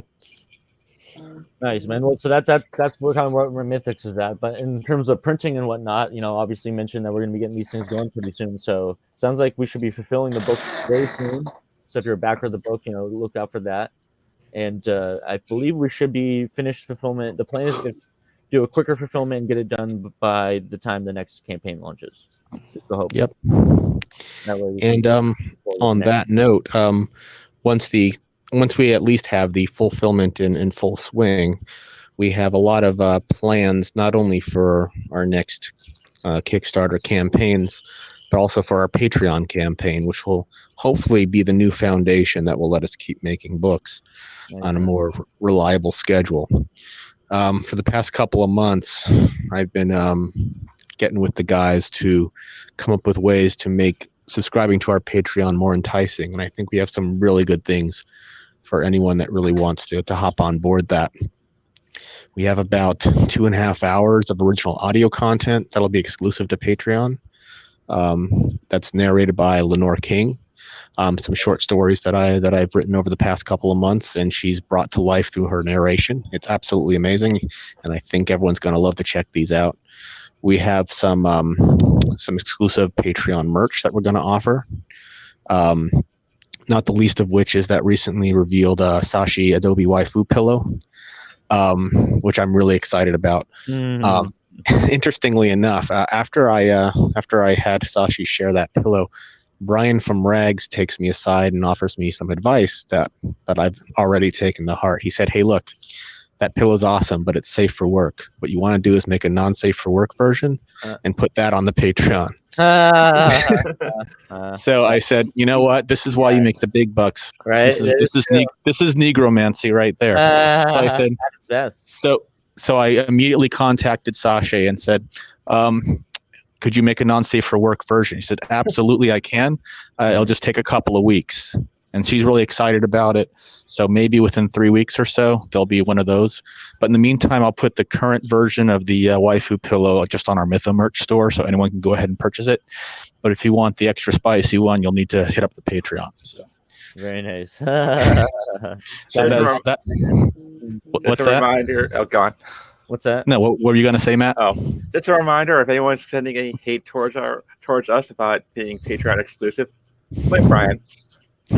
Well, no, I mean you can get the pillow. It's just if you want, the goods, if you want the goods, you're gonna have to help us out. I've been saying that in preparation for the people, for anyone who complains about the non-safe for work variants not available on stores. I've heard of variant covers, but variant pillows? Variant pillows, yeah. Yeah, well, hey, man, we gotta pay our artists somehow, That's it. And the best way to do that is to incentivize folks to regularly support us, because the more that happens, the more we can reliably budget our artists' time. Because if we can't afford to pay them, they've got to work somewhere else, right? They got to eat. So if we can keep them paid, they can keep churning out the books that everyone's looking forward to. That's Where that's can the people pick goal. that up then? Where is that going to be available? Okay, I'm ordering a sample so I can be sure of the quality before I put it up.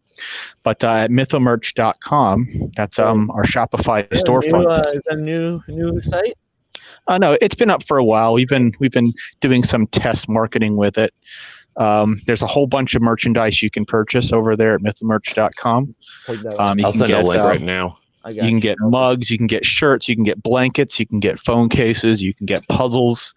You can, during the holiday season, that was when we test marketed a bunch of holiday merchandise. We had Christmas cards, we had Christmas ornaments, we had Christmas tree skirts, we had a whole bunch of stuff. Oh, that's funny. Yeah. Oh, and most importantly, we have wall scrolls. Wall scrolls are my favorite. Mytho merch, baby. Give me all that Mytho merch. Yeah, and this is where you can get merchandise featuring the Adobe Kroger John Wick cosplay, as well as all of our cover art, several pinups that we've had commissioned for us, and most of our new commissions will be made available on merchandise at this store, and the waifu pillow will be one of them. Very nice, man. I love that waifu pillow. That's hilarious. Well, I do. I loved them. They were so nice, by the way. Yes, Sashi is amazing. And you know what? She is so busy that I commissioned that pillow, I believe. I'll have to double check my email chain to check the timestamps, but I'm pretty sure it was in early November. And she was just able to get to it over the past couple of weeks. She's very much in demand, and if you want something from her, you got to be patient. But it pays off. Backlog. Yeah, she's definitely worth the wait. So yeah, so we have the Patreon, we have the Mytho merch store, and of course our upcoming crowdfunding campaigns. But we're trying to get off of the crowdfunding teat, as Brett has said, and just get more of a steady, reliable stream of income for our artists. I mean, ideally, the books would just pay for themselves. Well, of course. But in the meantime, the books aren't even available for sale yet, so we got to think in terms of that. I know. The books will be available for sale very shortly, and then we'll be able to hit up conventions. We'll be able to solicit LCSs, maybe talk to Alterna Distribution when that's available. Who knows? Yeah. We have a lot of options on the table. Yeah. Plus, it's just one step at a time. One step at a time. Yep. We can't jump onto the next part of the journey without a strong foundation. Exactly. And that's the key. That's patience. Patience and persistence. I just heard real quick, but I just want to say I think I just heard something yesterday saying that like the greatest part of success is determination or something like it was something along the lines of that. Yeah, it's basically you succeed when you continue past the point where any rational person would quit. Well, that's funny. And when you get past that point, then you start to get into the realm of success. Very true. But Matt, you were about to mention something, I believe. Is that right? Yeah, I think the only artist who will actually have a problem with switching over to a monthly schedule initially will be Beth because of how busy she is as an artist. That's fair. Yeah, that's fair. See, I'm definitely going to need to find out what the title is, but one of the reasons why she wasn't able to work on Mythics earlier was over comic book commissions. Well, I'm glad she's busy. That's great. Did you say commissions or conventions? Sorry. Commissions. Commissions. Oh, nice. Very nice. That's always good to see. That plus getting sick. Because flu weather. Oh, boy. Yeah, that's going around these days, isn't it? Stay safe, everybody. Get your flu shots. That's my PSA. I'll say it again. Indeedio. I said it last time on this. I'm beating the dead horse at this point, but it's all right. But no, it's good to see you guys have a lot of updates and a lot of cool stuff coming on with the Mythoverse, and it's an exciting time for the Mythoverse, I think, right now. Yeah. At this point, Leandro has turned in the inks for the cover for Adobe Kroger issue 2 and the first 2 pages, and he's already well on to page 3. So he's actually very excited to get back into it, and he set aside almost all of his time to get this project done. So who knows? Maybe by the time we're crowdfunding, the book may be getting close to completion. We'll see. That'd be cool, wouldn't it? Yeah, absolutely. Well, that's awesome, guys. Yeah, I got Rust for the first 3 pages plus the cover from Victor. Would have had another page paid for if I hadn't had issues with my van. It's a new alternator. Yeah. Everyone's having car troubles these days, eh, Cody? Oh yeah. God damn. Poor guy. Poor guy. That's all I can say, man. Oh boy. I don't suppose you know how to replace an alternator on a Dodge, much, Cody. What year? 99. Yeah, more than likely that one would be possible. It's not too crazy. That's good. Yeah. Then we need to have a car. Yeah. I got it now. A car talk with Cody and Brett. Oh, God. New podcast coming soon from Wikid. I'm gonna tell you right off the bat that podcast is mostly gonna be Cody talking to me, going Yeah, me too. Oh yeah, I didn't know that. Oh wow. Funny. That's me. Yeah. Look, the only thing my dad taught me about a car, other than how to drive him, is how to change the oil. Hey, at least you taught you that. I'm like clueless when it comes to cars. I'm like, hey, here's some money. You go do it. I learned a lot because my very first car was an absolute disaster. It was a Hyundai Excel, and I bought it used from a mechanic shop. And he didn't bother to tell me that it had been sitting for God knows how long. So the fuel system was completely filthy, full of sludge. So I drive it 60 miles and it starts to sputter and die. Ooh. So I had to learn how to take out the fuel tank, clean it and line it, put that back in. I had to learn how to tune it up. I had to learn to do all that stuff. I even changed the brake pads. And I think that's the best way to learn is just to get yourself a clunker and try to keep it running. Jeez, man. Mine's not a clunker. It's just my van's not a clunker. She's just old. Isn't that like saying like big bone kind of thing? Like, oh, she's not a clunker. She's just a really old car. Yeah, well, at least today you got YouTube University, so you can learn to do almost anything you want. I'm just giving Brett a hard time. I like to give Brett a hard time sometimes. I can't help it. Yeah, well, Brett is the big gay. That is the story of my life. Oh, that's funny, man. But I wanted to actually bring up another page here I wanted to share with everyone because I'm super excited for this coming out soon, which is it's bare bones at this point, but it is the new page for the Indiegogo for Cowboy Steel, Jack Irons The Steel Cowboy issue number 3. And what can you that, Cody? Oh, okay. Well, a whole bunch of things going on there. I'll always talk about. I was just talking to my colorist about scheduling, so I was a little lost there. Anywho, I'm here now. So I'm stoked. We've got almost 100 pre-launch signups, which was just been blowing me away. I'm very, very impressed, and I thank you all. If I can, I'll shoot into the DMs there, because since I don't have a wrench, I'm unsure how my links post in YouTube chat. But we'll go ahead and get that pre-launch to you guys so I can in the chat. Let me see. Let me go to. Oh, don't worry, I'll got you covered, man. Well, you just focus on. Kaboom! Well, there you go. It's in the. I just DM'd it to you.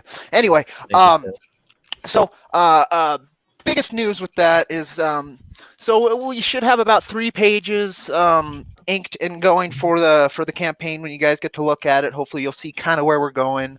My hope is to also get them colored before we launch, but just like Brett was having, the car troubles have taken a hit on my ability to pay for such quality work, and so we'll see how that goes. But we will have the pages inked at the very least. So I'm excited for that, and really good news in terms of the variant covers, which right now you folks can go to the Wikid store. I believe there's still some copies of Jack Irons 1 and 2 up there.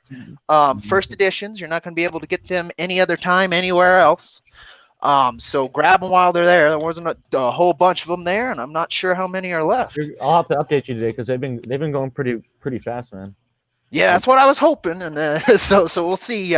So if you guys are hearing this, now's the time to pull the trigger before they are gone. In fact, I'm looking at it now. We just got a new order in just today. There you go. We were streaming, I think. That's wild, man. Right on. Well, anywho, with those, so it's the same cover and product that what's available on the Wikid store right now, and again, very limited. I don't know, there might only be like 10 copies of each left, might be less. You guys will be getting the same cover that our backers got through Indiegogo last year and this year, and those covers will be available again for a public printing with Wikid Publishing down the line, which I'm excited for too, just to have them in stock so you guys can always snag them. But they'll be second editions. They won't be, they won't be the primo, only 250 of number one and only 350 of number two of those first editions will ever exist.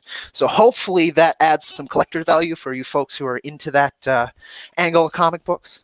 It seems a lot are, and so I'm happy to accommodate you guys, and I'm sure Wikid is too.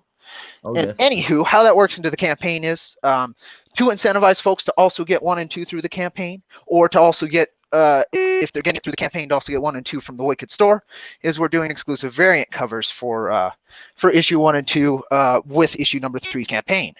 And I am so excited. I don't really think I want to announce who just yet, but I was able to score a very well-known pretty public professional comic book colorist who's worked in weird Western sci-fi before too. I just picked up I know who he's talking about. And just the whole connection and all of that was amazing.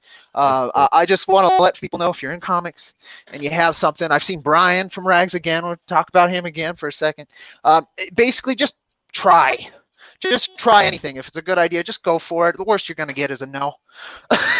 And anywho, so once the campaign launches, I think is when I'm going to announce who it is, and we should actually also have the line art for the 2 variant covers ready.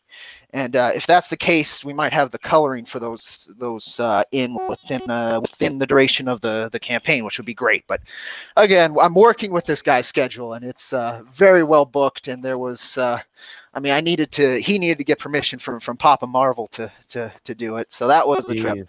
But yeah, I know. Yep, I know who it is. Yeah, but most of the Wikid guys should know who it is. Anybody who's been paying attention to my Twitter also can pretty much infer who it is. But I'm still going to keep it close to my chest for the moment. I have the go ahead.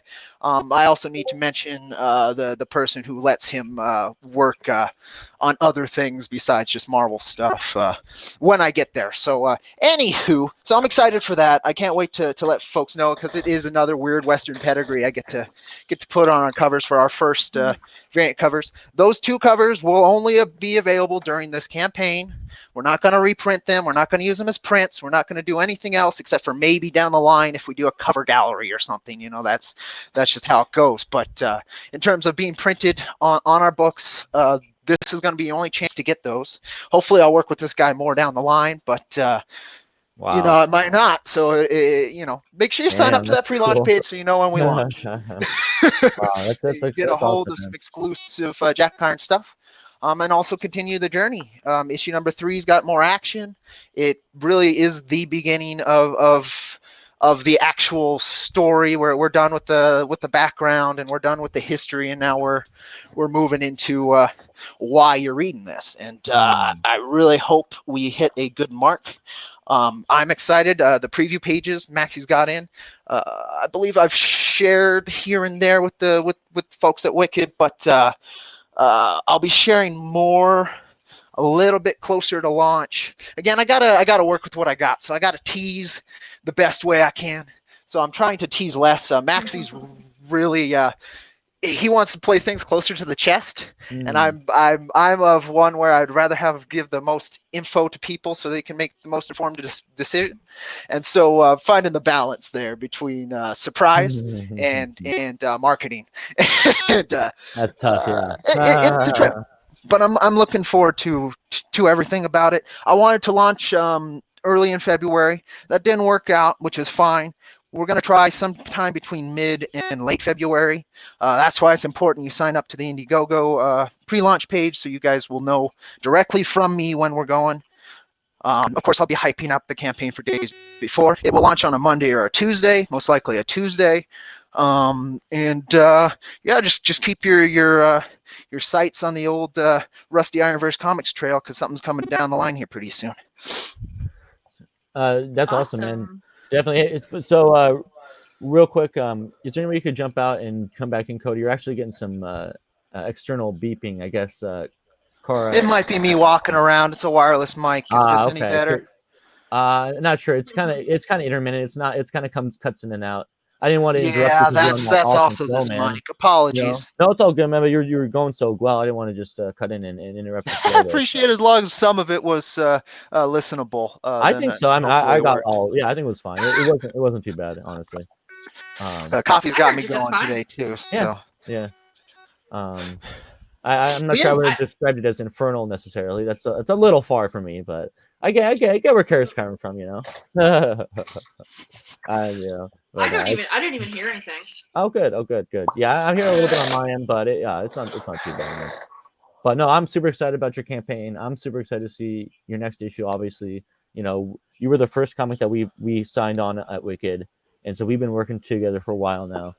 And I think we're all both really proud of what we've been able to do with not just in terms of what you guys do on your side in creating the comic, but with the print edition as well.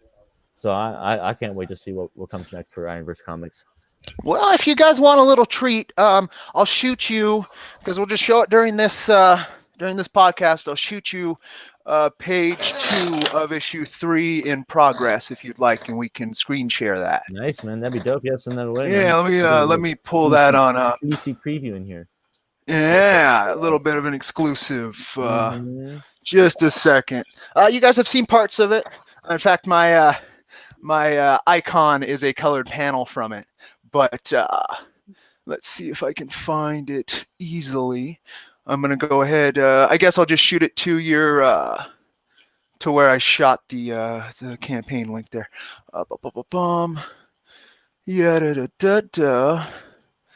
Oh, filing systems. Oh, come on, load for me. There you go. There you go. Give us life. We need more. Well, I mean, I got to make you guys wait. Anticipation makes the sensation better or whatever, right? I forgot the phrase. Slow burn, man. You gotta tease them a little bit first. Oh, come on. Well, while we wait, I will say that Jack Irons was the second comic I read from my care package. Oh, nice. Oh, very nice. What'd you think? I loved it. I loved it. That's awesome. I really like Project R too. I love both of them so much. I just think that's awesome. I'm glad to hear that. Yeah. Me and Matt really love that, working on that story. My husband really liked it too. Nice. Is he a history buff by any chance? He liked Jack Irons too. He likes just like that I think what he liked most about Project R was like the collaboration of American style and manga style. Yeah, and Matt really tries hard to combine both styles, kind of create. Yeah, I could definitely tell. So keep up the good work. Oh, thank you. I'll pass it along to him. I'm sure we'll be happy to hear that because, yeah, he definitely works hard on that. And, I feel like we've come a long way since we first started with the first issue and into where we are now, coming out with the issue 3 soon. So, yeah, thank you. Now, Cody, do you have the image ready for us? Twitter decided not to run on one panel, closed it, reopened it, and it's sending right now. Should be to you. On Twitter? On there? Yeah, I don't know where else I could send it. No, that's good, man. I'll check it out right here and put it up on the screen. This will be an interesting one to look at here. So let me full screen that and share it. Okay, so the image here, can you explain a little bit about what we're going to be seeing here? This is right after the end of issue 2. Jack has walked out of the hut after talking to the shaman character, and the shaman had just mentioned there's more important matters outside my hut, and so he's finding out what those matters are. Nice, man. I love the look of Jack Irons. I think we've talked about this a little before, but because Jack Irons is something that you and Maxie have been working on for a while. The art is advanced and it's evolved a little bit, and Jack Irons' look in particular is a little bit different. It's the same, but it's evolved in a way that I really enjoy. Yeah, it's been crazy. I'm surprised I don't get more comments on the difference between issue 1 and 2, because there was 5 years of practice in between issue 1 and issue 2. Yeah. Issue 1 was done way back in 2014, 2015. Yeah, it's been a while since issue 1, and you can really tell the difference in design. Dollar Coins, co-editor over at Ironverse Comics, he says Jack used to have a baby face. He did used to have a baby face. Now it's more like his chin will disappear under the scarf, but you can still tell it's a gnarly chin. Maxie's gotten more stylistic, and I think that's only been to the benefit of everything he's been doing, in particular Jack, because he gets I think he gets more freedom with Jack than a lot of his other work, which I'm happy to let him have, because he just adds so much to what I'm thinking. Sorry, I had to laugh because Kara asked, is Jack hot? Just wondering. That's a really good question. I would assume who you're asking. I think Jupiter's the one to answer that question. Just say not your type. That's the safe answer. I need to see like he just looks like a rugged guy. I don't know. He's very rugged. He is very rugged. Works. Like it depends if if he might be my type. Yeah. I mean, yeah, I guess that depends. If he's your type, then yeah, he's hot. He's definitely hot. Right. I believe he will be losing his armored shirt this issue. So we get a shirtless can go from there and decide. Some Jack fan service on the way. It's gonna be pretty funny. I mean, how he loses his shirt's gonna be losing a lot more. So we'll see how. I can't wait for that page. I want to see how Maxie handles what I wrote. Harry Chester, no, Cody. He looked real Grecian, no Mediterranean in the original, so it's probably hair. I will say in one of his past lives when he was in ancient Greece, he definitely had a lot of chest hair there when he was fighting that deed, if I recall correctly.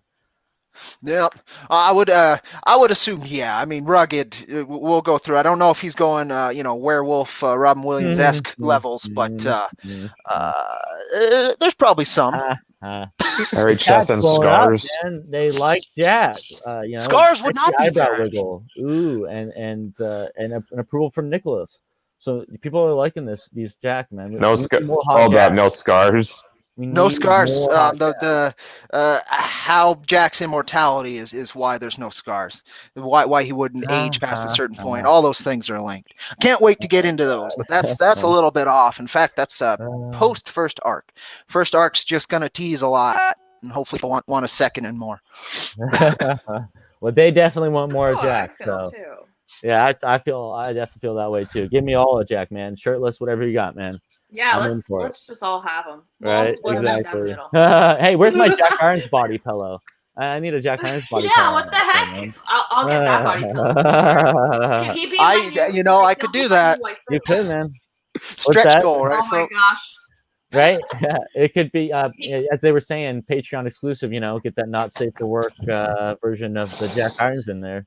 It's true. I need to up my game on that. I started a while back doing the same idea as the Mythoverse from the same source, and I've been pushing that. Patreon's hard. Patreon's a hard one. It's a harder nut to crack than campaigns. The campaigns are hard nuts to crack. So we'll see. If I can get number 3 funded, if I can get it to where it needs to go, because this campaign is asking for quite a bit more than the last. If I can do that, I might actually have the foundation to maybe start launching off of Patreon. That would be my hope. But my bigger hope would be I get enough to just finish that first arc out of this campaign. That's one of the possible paths we'll take depending on the funding we get with issue 3's campaign. I'd love to add extra issues in the in-demand store after we fund. I haven't seen other people do that, but I think it is possible to add perks afterwards. If so, that's how I do it. We'll see. We'll see. I've always been really fluid with how I do these things. This is the only way I can work. So we'll see as time goes on. But again, just look out this February. Please sign up to that pre-launch page. You'll get more previews. Like what you're seeing right here. In fact, this is a very exclusive preview to this and just a few other places. It's not going fully up anywhere publicly except for here. And there's another page that I've previewed on our Patreon. That's the other place that you'll be seeing the previews. $1 a month really helps, and you'll see all the progress. It would be Patreon/Jack Iron Steel Cowboy, or just look up Ironverse Comics Patreon. We're the first link. And we also have a YouTube for the hell of it. Ironverse Comics there also. I haven't been streaming as much the last couple weeks, but I try to do a weekly update and just a AMA where folks can ask whatever they want of a comic creator while I goof off playing a game. It works. Well, hey man, I'm super excited for this campaign, and if you do decide to put a body pillow as a perk, I think it would sell as we see here. Body pillows, body wallets. This is true. Jack body No, pillow. and sadly, I could even picture right now. The only thing he needs is the hat and scarf, and then you go from there. But you know what, man? It's the demand is there, so now you just need to supply them. So get to it. Oh, you guys are funny. Oh man, but you know we're gonna. Cody isn't the only one with a new project coming out. Natalie also has some exciting news and some stuff in the works, I believe, as well. Is that right? Yes, I do.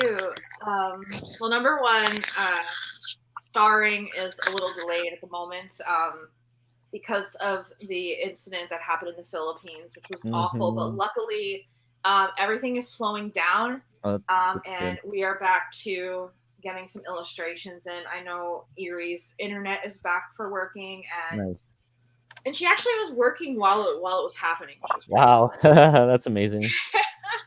For those who don't know, there was a giant, or didn't hear, there was a big volcanic eruption, I believe, or at least some smoke, right? Yeah, there was an actual eruption. It was Volcano Cal. I think it's called Cal, Kal.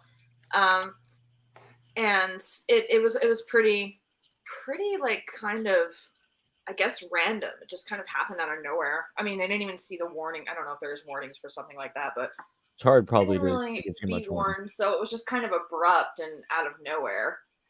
Yeah, so that's crazy, isn't it? That really was. It was, and you know, but the pages are coming in and they're looking really good. And I did see some of the comments, like recently on our Instagram, we had a waifu debate between Willow and Nico, and a lot of people were asking me who I think is best girl, and I just don't like to answer. You can't choose. But I have to say, I do have one who I prefer over the other, but that would be Willow.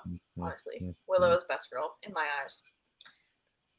But in right now, I am working with Amanda Panda. Nice, very nice. And she's in there in the chat. Oh, hello. But welcome. Yeah. I'm so used to calling her Amanda Panda, but she changed her pen name now, which we'll announce in the new comic that's going to be in Wikid's magazine. Oh, nice. Come June. Very exciting news. Yeah, it's June. I sent you one of the concept arts in your Twitter DMs. Do you want to show? Should we share it here? Yes, I would love to show, because we worked really hard on this.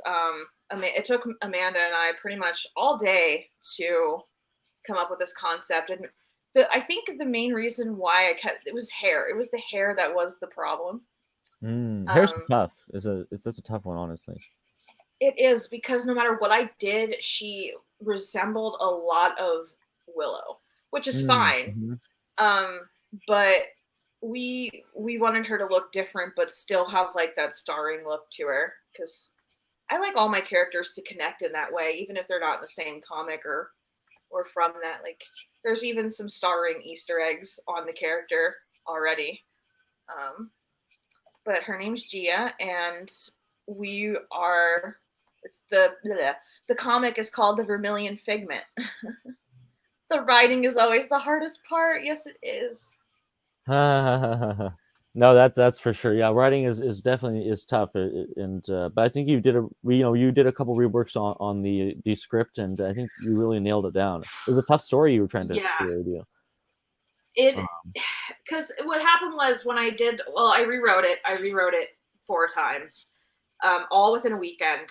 And I had that March deadline in my mind. I really wanted to make March's magazine, but with the way that it was going, like the way I had to flesh it out and stuff, and the new kind of plot I had to like wait because it took a little bit, but it took us so long to get it right. Amanda said, yeah, it did kind of take us a bit, but we're really happy with her design. And no, I think it's great. I love the design because it like you said, it's somewhat, it sticks with the style and stuff, and it kind of feels like it could fit within some of the other stuff you're doing, but it definitely stands alone as its own.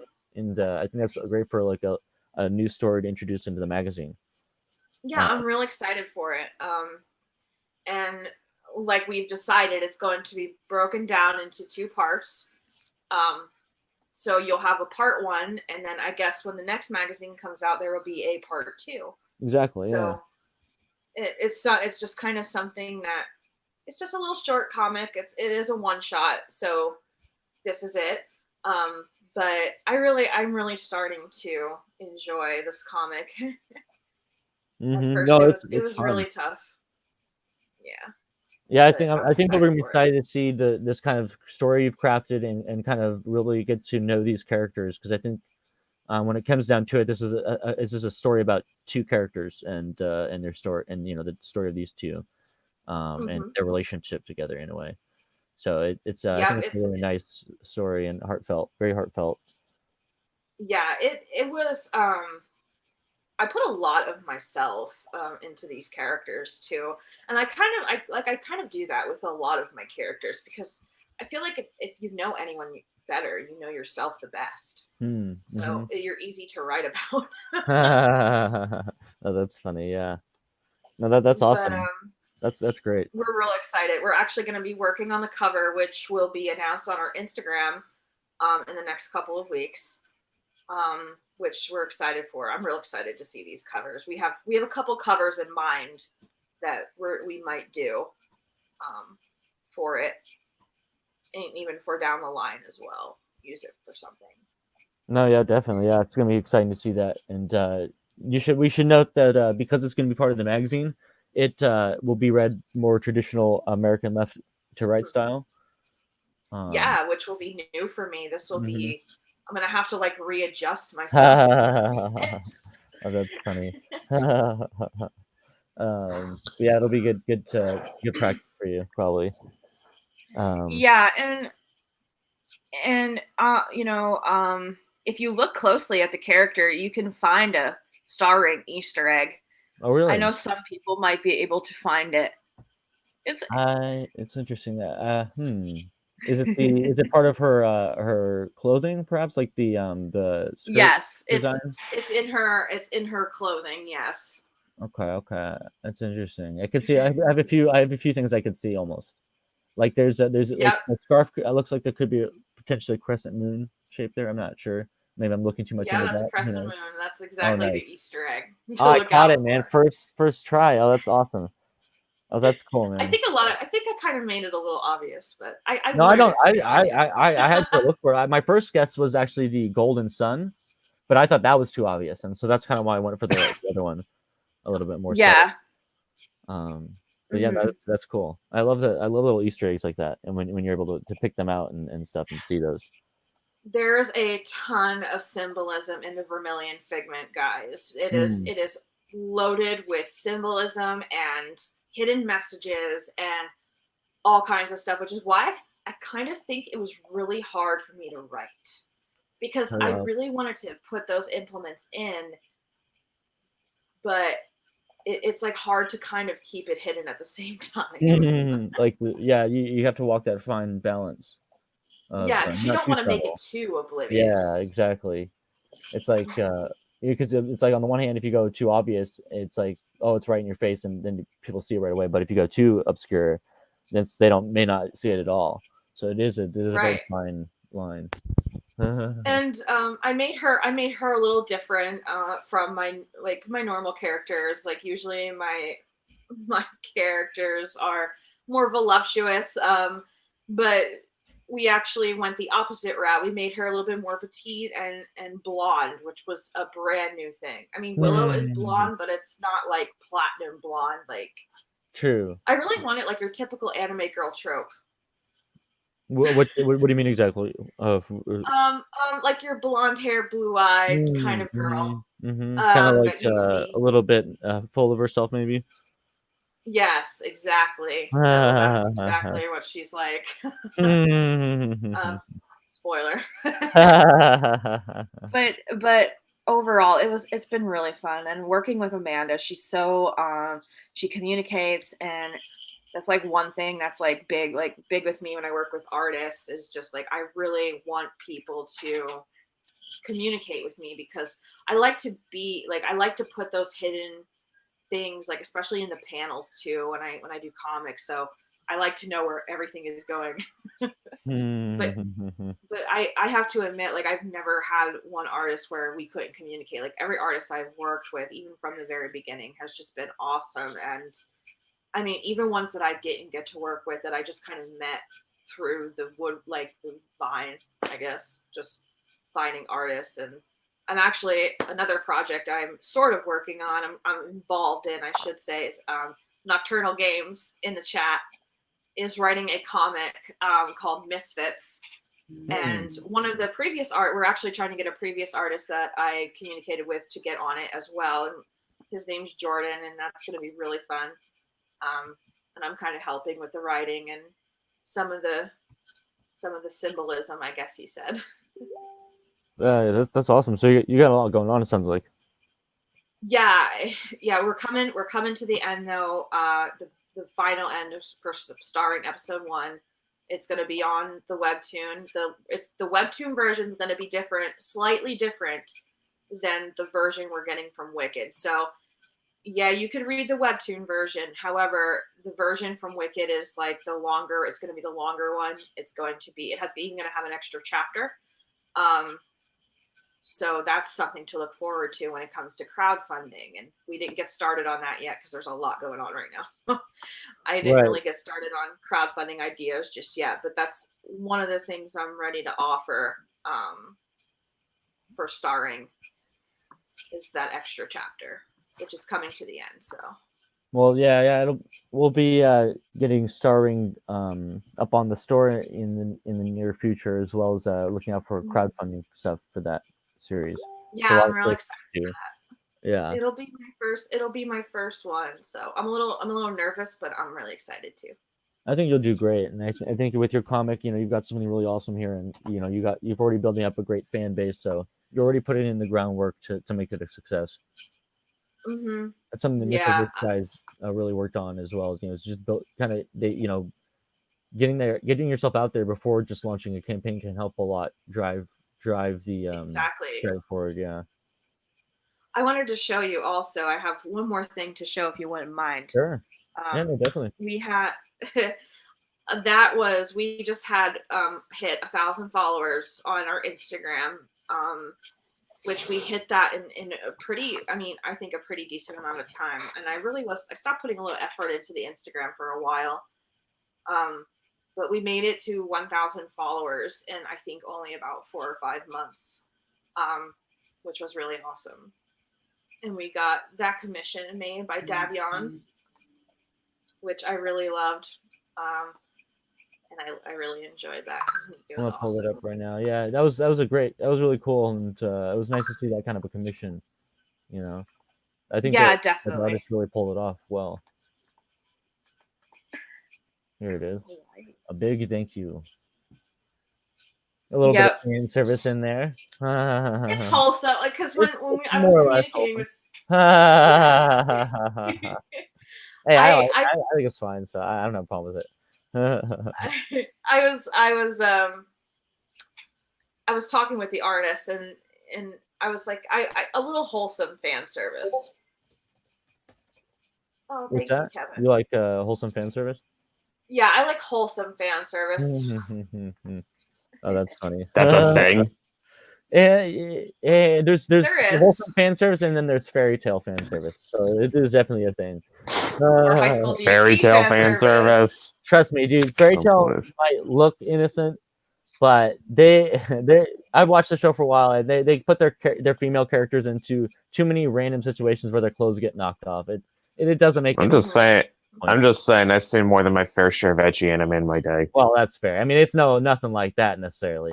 That's true. Oh no, Starring's not like that. I mean, we have wholesome fan service in the manga and pretty much all comics I write.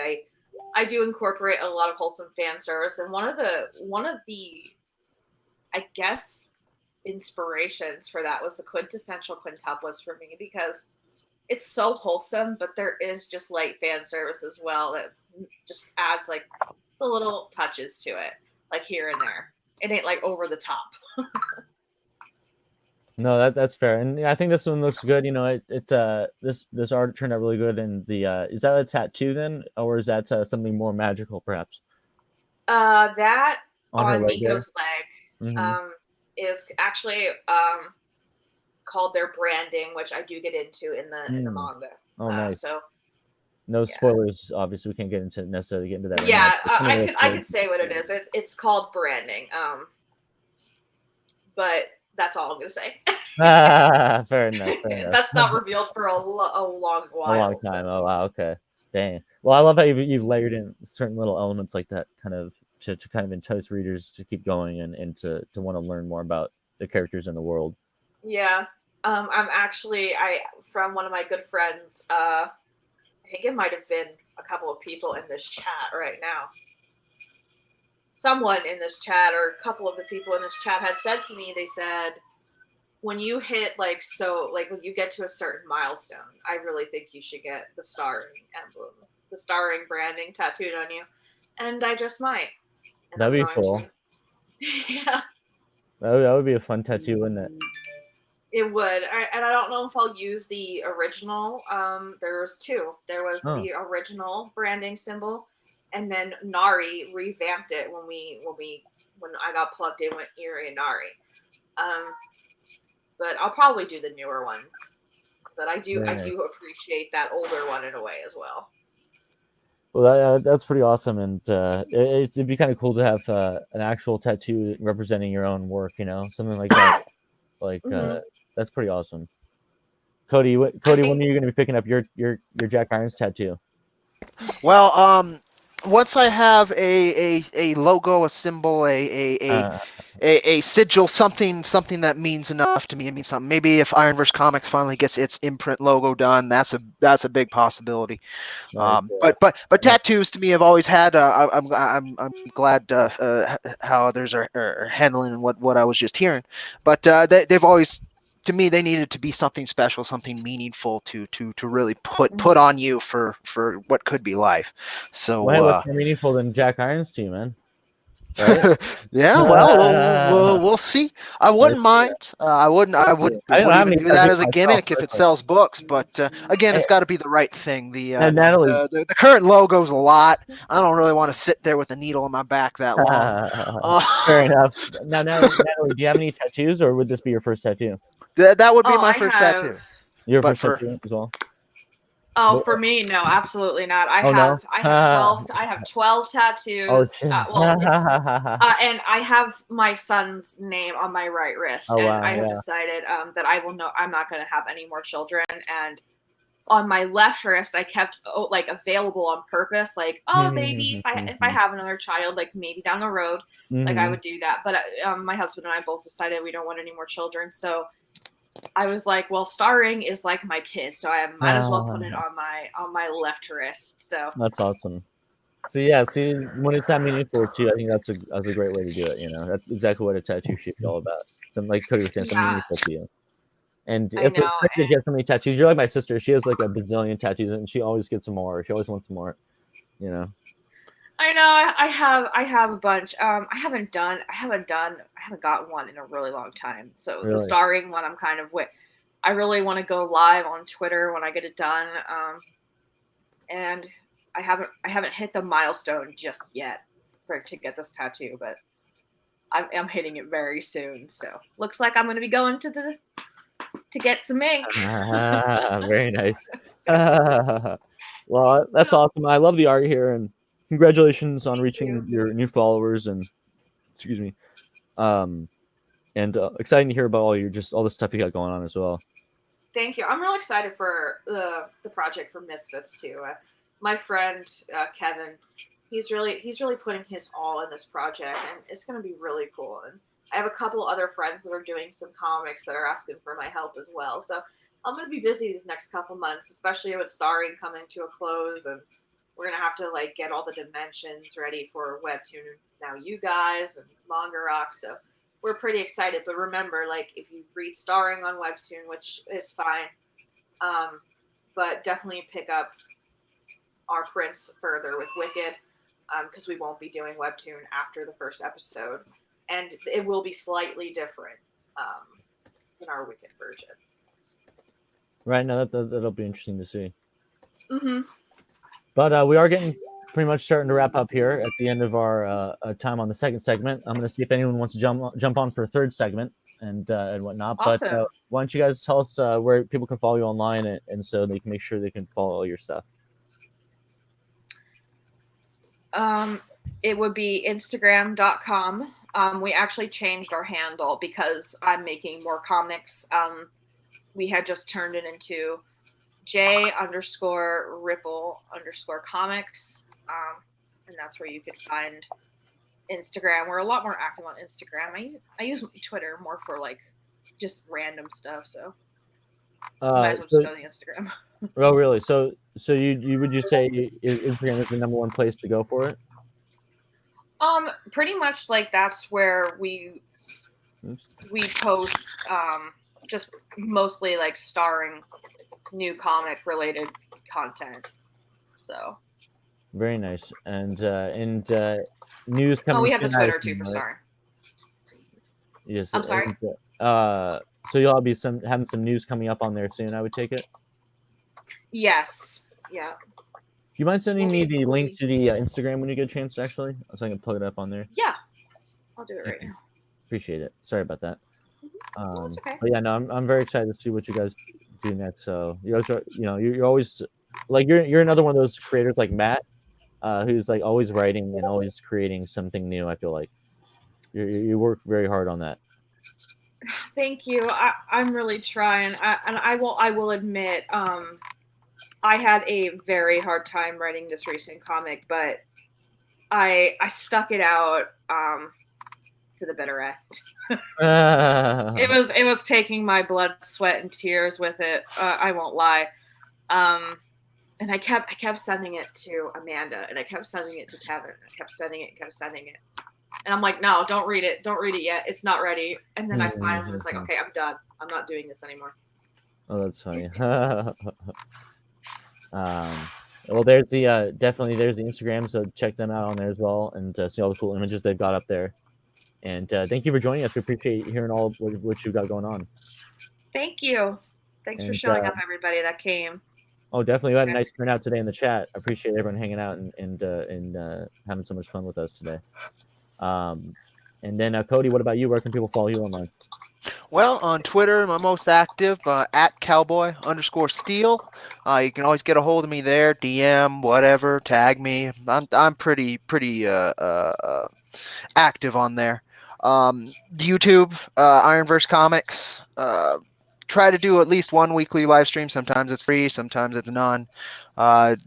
Depends on where the life is at the moment. Then Patreon. Jack Irons Steel Cowboy or Ironverse Comics Patreon. Google those and you'll find it. Best place to get our updates. You'll get access to our manga in HD, the Cactus Coyote manga. Lots of other stuff. There's wallpapers, pinups, all kinds of neat little bonuses on there just for $1 or more a month. And then keep an eye out again on that campaign pre-launch page, folks. I'm going to be contacting folks through those emails pretty consistently leading up to launch and then after and during launch as well. And the more people we can get that day one when we do, the more likely Indiegogo's algorithm will grab a hold of it and we'll have passive awareness, which is just such a wonderful boon and makes my job easier. So I would really appreciate that. But I'm gonna work as hard as I can to get you guys the best of the Weird Space West, no matter what. So just find me wherever I am, and I'll be happy to interact with you folks. And as Jupiter said, thank you so much for coming and listening to us talk. Definitely, man. I appreciate you coming in and letting us hear you talk. And then Mythoverse guys, what about you? Where can we follow all you guys? You can follow us at Mythoverse on Twitter. We have our own individual accounts as well. I'm at Dan_Sacro, and the Mythoverse Twitter is linked in my profile there. On YouTube, we're just look for the Mythoverse. I've been starting to put up more regular videos, mostly reviews, and some Let's Plays. We occasionally, we had intended to do at least one live stream a week, but circumstances have made that more difficult lately. But we'll make sure to let everyone know when we are streaming. We try to do that every Tuesday night on our YouTube channel. So just follow us on Twitter to find out when that will be happening. Keep an eye out for our Patreon too, but mainly just Twitter for right now. Our Instagram has sadly not received a lot of love lately, but I'm going to start ramping that back up over the next couple of weeks. Nice. Get that back in the full swing of things. Yeah, me, I can be followed on Twitter at Celtic Brit. And you can find me at MattTren on Twitter. And you guys have some exciting stuff coming up in the next couple months, isn't that right? Yep. Yes, we do. Our Patreon revamp is nearly ready to go. I'm going to try to get that started within maybe the first week of February or shortly thereafter. And a lot of exciting things coming on. We have months of work behind this. Lots of people have put in a lot of time to make this really cool. So I'm hoping everyone enjoys it and opts to support us. Even for as little as $1 a month, that goes a long way to A, paying our artists, and B, confirming that people like what we're doing. So we continue to put our energies into it. And you can find that over here at this link as well. And so you can get some nice stuff and help really support them at the ground level. That's right. So yeah, follow us, subscribe to our YouTube channel. I'm going to have some more reviews coming up soon. I've started out mainly with the Wikid titles, but that's because they're near and dear to my heart, and I want to make sure they get some love. That's awesome, man. Well, we definitely appreciate that. And thank you guys for coming on to tell us a little about what you guys got going with the Mythoverse. And I also just on the quick, I wanted to also plug this link as well because I didn't put it in earlier. But Cowboy Seal also has a Patreon, so check them out. I know that he's doing some good stuff over there as well. So definitely check these two Patreons out and see if you can support some of your favorite creators here. So we're going to be ending this next segment, and I think we're going to do a little mini segment because I don't think we have any more creators coming on. But Matt Bryant, the other Wikid co-founder, is going to come on for about 10 or 15 minutes, and him and I are going to talk updates about our own Project R, as well as some of other stuff we got going on. So if anybody wants to stick around for that, feel free to do so, or if you have to head out, that's understandable as well. I got to get ready for work myself. No worries, man. It was good having you, and thank you for everyone who joined to hang out. Yeah, no problem. Right, thank you very much, as always, for having us on. Glad to be a part of the team. Thank you. You're welcome, guys. Bye. Talk to you soon. Yep, talk to you Bye, soon. guys. Bye. Take care, folks. See ya, Cody. Yep. So then there were two. So what we're just Hey, you know it. All right. So obviously we're gonna do a little quick mini thing, probably just another 10 minutes, and then we're gonna wrap this baby up. But Yeah, no problem. No problem. out in the chat. We appreciate you guys for joining us today and for hanging out with all the creators. We had a lot of fun, and hopefully we'll see you on a future episode of the podcast. If you're sticking around, thanks again for that as well, and we'll be giving you some updates on our comic projects that we got going on. So obviously, we're the co-founders of Wikid Publishing. My name is Michael, and then we're also joined by Matt today. What's up? How's it going, people? Earlier, but yeah, because it got crowded. Oh yeah. And to be honest, I'd rather give more attention to them than just stick in the background. Yeah, I thought that was fair. Rather give it to them. I think that was I think that made a lot of sense because with all these creators on today, we don't usually have so many creators on, but it was nice to showcase some more of their stuff. So yeah, I think that was a smart move. But in addition to publishers, we're also creators ourselves, and so we have a couple of things out right now, as well as some new projects coming soon. The main series that Matt and I work on together is a series called Project R, it takes place in ancient Rome, and I like to describe it a bit as Gladiator meets Aliens. And it's a bit of a sci-fi twist story with a lot of mystery and a lot of action.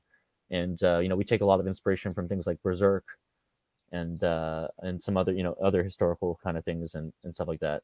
So, like mythology and you could say different historical events such as the life and times of Julius Caesar. Not only that, just what it was kind of like being just a Roman citizen during that time of age, right before the Roman Empire began. I mean, if you kind of look at it now and kind of look at things here today, kind of similarities, but I believe we're kind of more civilized than they were back then. Mm-hmm. That's just my personal opinion. Yeah, definitely. And something we love to do is, I'm the writer on the series, Matt's the artist. I've always loved history, and I've always loved historical dramas and things like that.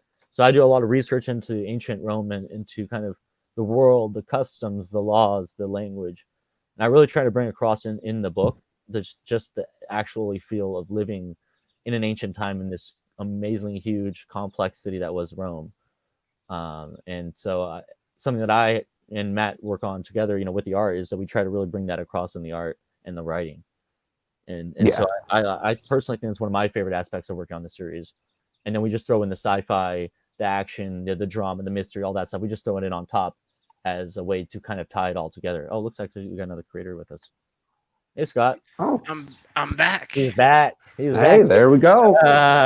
How's it going, man? Thanks for joining us. No problem. I continue plugging your thing, but I figured since we're talking about other Wikid stuff, I could talk about what Chuck and I have started working on. Sweet. But, that sounds good, man. That's a great idea. Keep going with Project R.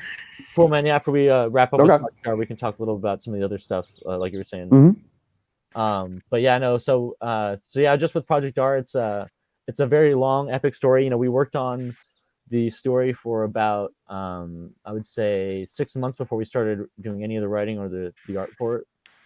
And just so we could nail down the story, because it was something that we were really passionate about. And so we've done 2 issues so far. We're currently on the 3rd. Yeah, unfortunately, I am waiting for paper to start working on a lot of the final drafts for the penciling. And I've been waiting for about a week, and Amazon said it was supposed to be here yesterday. And I just got an update saying, sorry, we're running late. It's going to be there on the 1st to the 5th now. And I'm like, why give me such an early time then? Wow. That's weird. Yeah.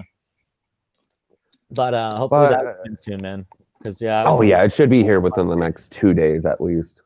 Issue 3, or rather, issue 1 introduces our 2 main characters, our 2 main protagonists, and sets up the world and the basic mystery for going forward for the first arc. And issue 2, I would say, develops it and kind of gives you more backstory onto who the characters are and why they're going on this mission. And I think issue 3 is really when they really start getting into the investigation aspect of the main characters. They're Praetorian Guard, which were basically the city guard of Rome in a militarized fashion. And they would, in this situation, there's a crew, a group, a cohort, you might say, that has gone missing. And so the Praetorian Guard is sending out an investigation team to try and find out what's going on and why this group has gone missing. And so this is chapter 3 is going to be really diving into what's going on and trying to find out what is actually happening by going around asking and doing some investigation work. So we kind of wanted to do a little bit of the slow burn detective style, but take place in ancient Rome and kind of take that genre and mix it a little bit together. So we're starting off with a little bit of a mystery arc, we like to call it. And not only that, it's also a lot of world building at the same time, because in chapter 1 there it kind of shows a lot of just civilian, I don't know why I was trying to say civilization, civilian interaction with each other. And then chapter 2 is more based on the main characters of the story and those who are important into the story. And then chapter 3 kind of goes back into more of the civilian interaction, but kind of their view of the Praetorian Guards and just the Roman government and in general at that sense. So and the urban mob. That's the name of the chapter 3 is the urban mob, which is a term that refers to basically a riot or a large group of people that has gone angry, or just in general sense the giant mass of people that exist within Rome. So it kind of leads to some escalation when the guards show up asking questions when they're not in an area in a poor district where they're not necessarily welcome. So we love, as we said, we love the story, we love working on it, and with all the stuff we've been doing this last year with Wikid Publishing, we've had to put a lot of that to the side for a bit because we had to focus on some other things. And so finally we're getting back to chapter 3, and we're really excited to be showing people what we've got coming out soon. And I think it's gonna be really awesome. I love the story that we've crafted. I can't wait for chapter 3, chapter 4, chapter 5, and beyond, man, because it starts to get real dark and go places real fast. So hopefully people really dig what we're doing with it. Oh yeah, same here. Because I mean, the slow burn it doesn't really help, but when you look at it through I would say a horror lens, it's kind of more needed because things in horror movies and even horror stories they kind of build up slow, but as soon as it like really starts going down, it's like balls to the wall in a sense. Exactly, yeah. And we started this comic as our very first comic back in the end of 2017, I believe. And well, development started, I want to say 2016, mid 2016, and then true, yeah. Production actually started that's true. You're right, 2017. You're right, because I always say at the end of 2017, but that's really just when we had our first convention selling it, was towards the end of 2017. Yep. So yeah, production over at San Francisco, right? The San Francisco Comic Con 2017, and we had a great stellar debut with it. People really, really enjoyed it. We actually did a lot of sales that weekend as well. And from there, we decided, why not just publish other people's works? We have something, but we can also publish other people's works. And that's kind of where the whole thing started, was because we put out our first comic. So none of this publishing would be here, without Project R. So to us, it's really important. It's kind of a foundational comic for us. So it always will hold a special place for us in that way. But yeah, very much so. Yeah, so we've got a lot of cool stuff coming out with that, and so be on the lookout for more news for Project R. It won't be doing crowdfunding, but it will be going straight up on the website once it's completed for people to purchase. And then on the other note, we have some other projects. I know that we're in the works. Barrels number 2 is coming out later this month, and then I also have issue 2 and a one-shot for Endemic coming out soon to the magazine. So I've got a number of projects. I got to get my novel edited, man. I honestly need to finish it. It's like I've been putting it to the side, but novels are so hard to edit. They just take so long. Have you had anyone proofread it? I tried to, but it didn't go over too well necessarily. So yeah, I had to go back to the drawing board a bit with it. It's I guess I did a lot of tense shifting. I was told, like going in the mid sentence, going from past tense to a present tense. And I don't think anyone ever corrected me when I wrote papers in school. So I feel like it's a kind of a big thing that I would have to go through the entire novel to fix. So I've been putting it off for a while.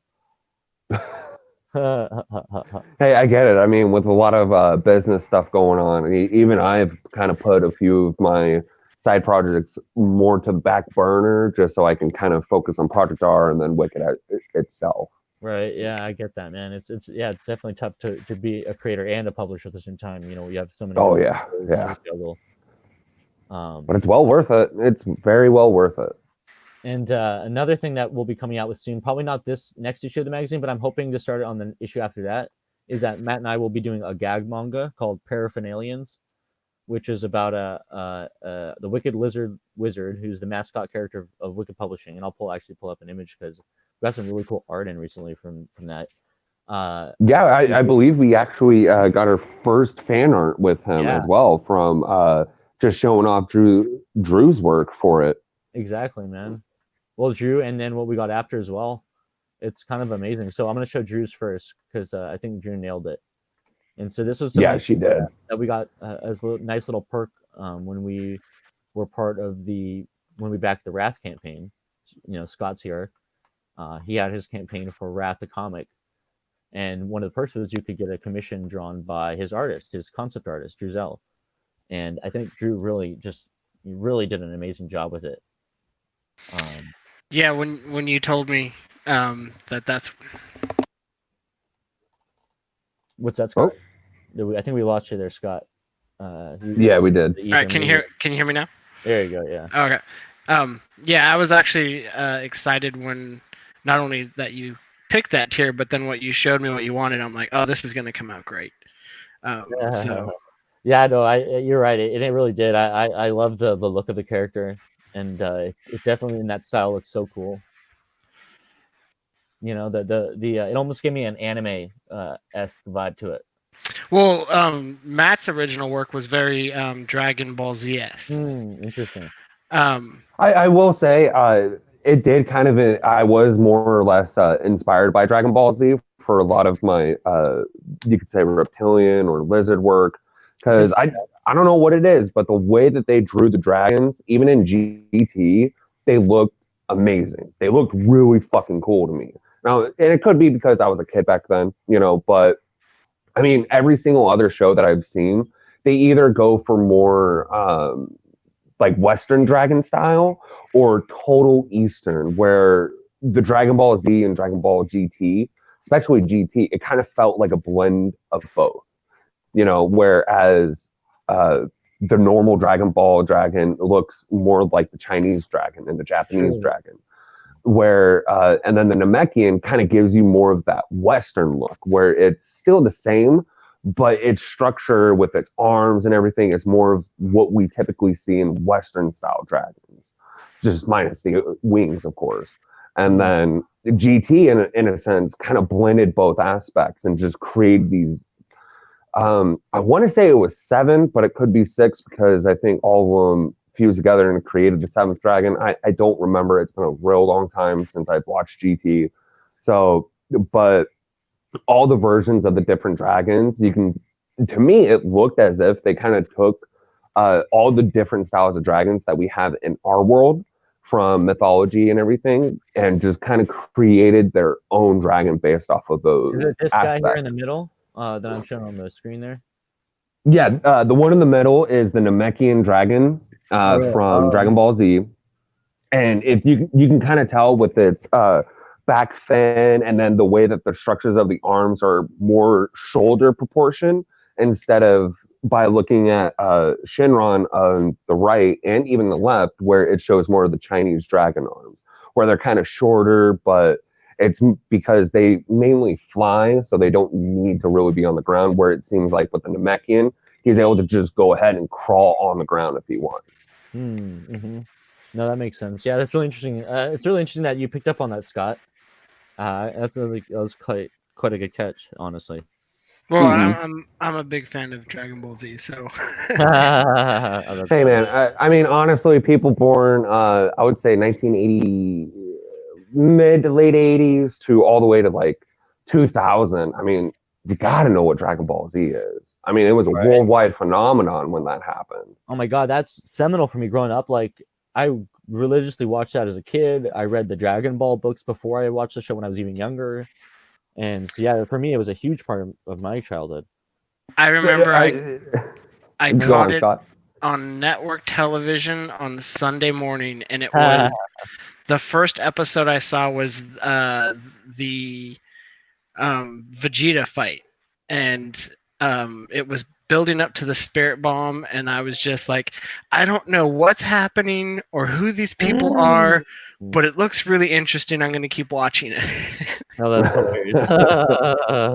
Hey, that's a good part to start up on, because that's when a lot of the like differences between Dragon Ball and Dragon Ball Z actually really started, in a sense, because the Raditz saga was kind of more or less like, I want to say like Kentaro Miura being like, okay, you guys know what Dragon Ball was, right?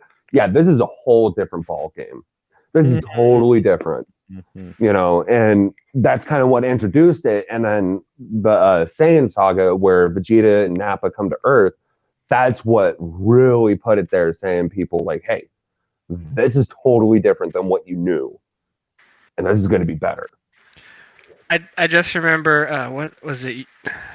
Who's the little? There was a I can't remember his name now, but he's basically a totally pointless, useless character from Dragon Ball, and he comes out and like cuts Vegeta in the back. And I remember watching this. I'm like, who is this little guy? Is he important?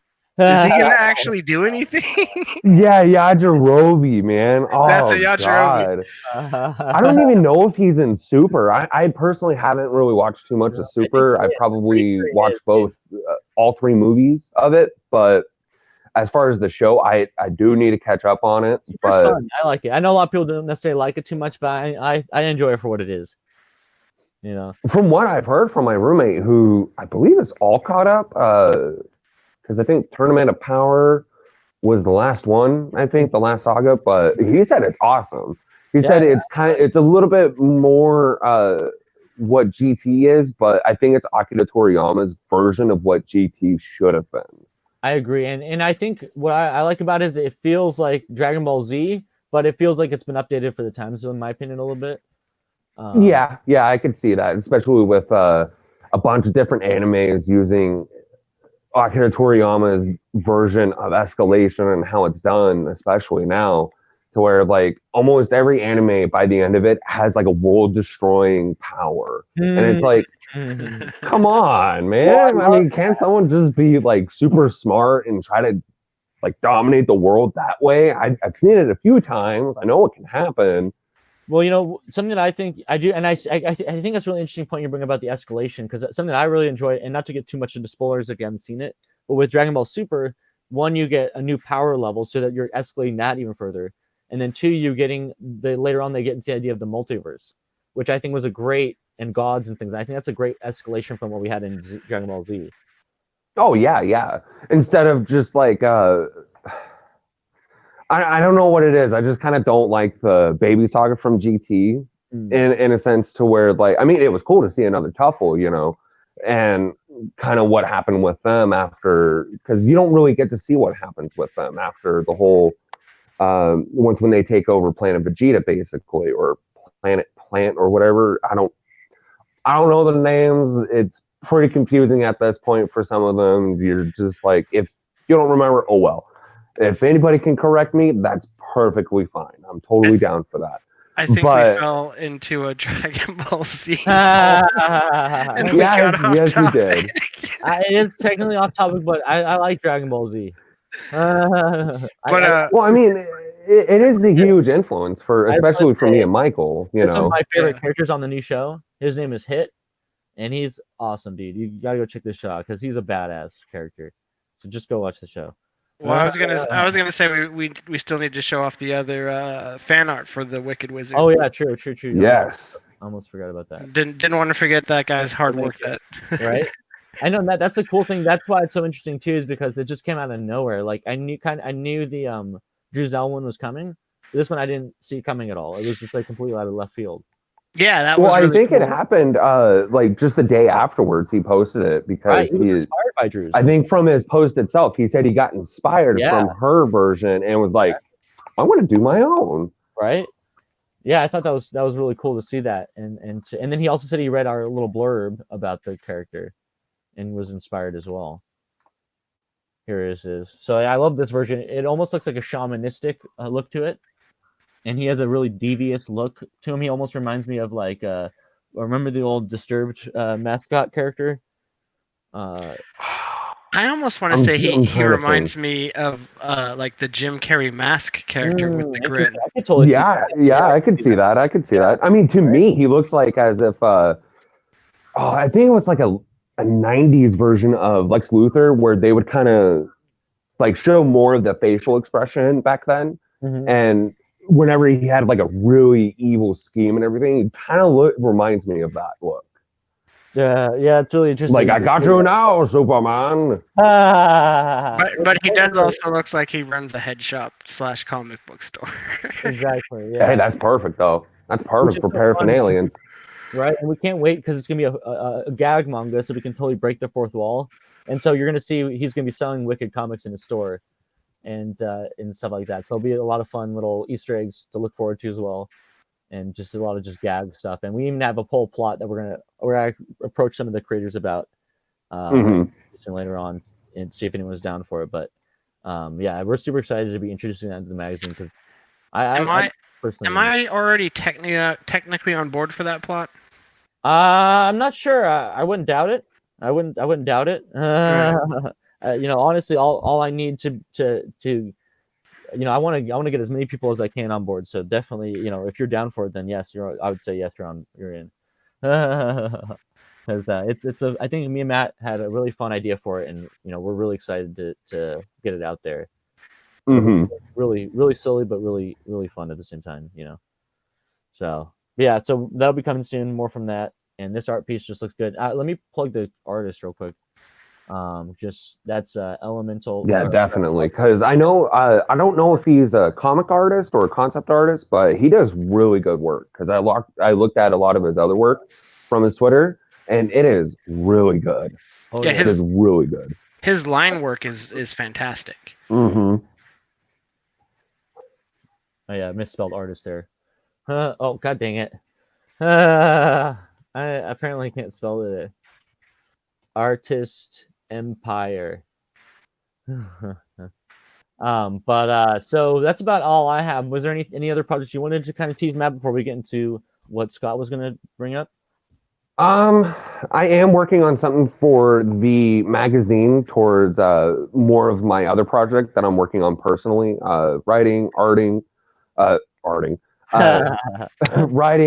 art, and lettering. I might have someone do the lettering for me, but I'm not too sure on that part. But the other project that I'm working on is more not article style, but at the length of an article because it's more based off of short stories towards what I'm doing with the other project. I'll go ahead and say it. It's called The Keepers. I've been working on it since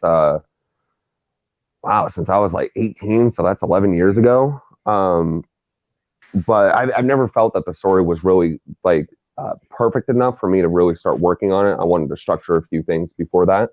And I think with having this other part as well, it's kind of more of a reminder, but more of, you could say, the truth of what happens, because inside of that story there is a lot of mystery, because what happens is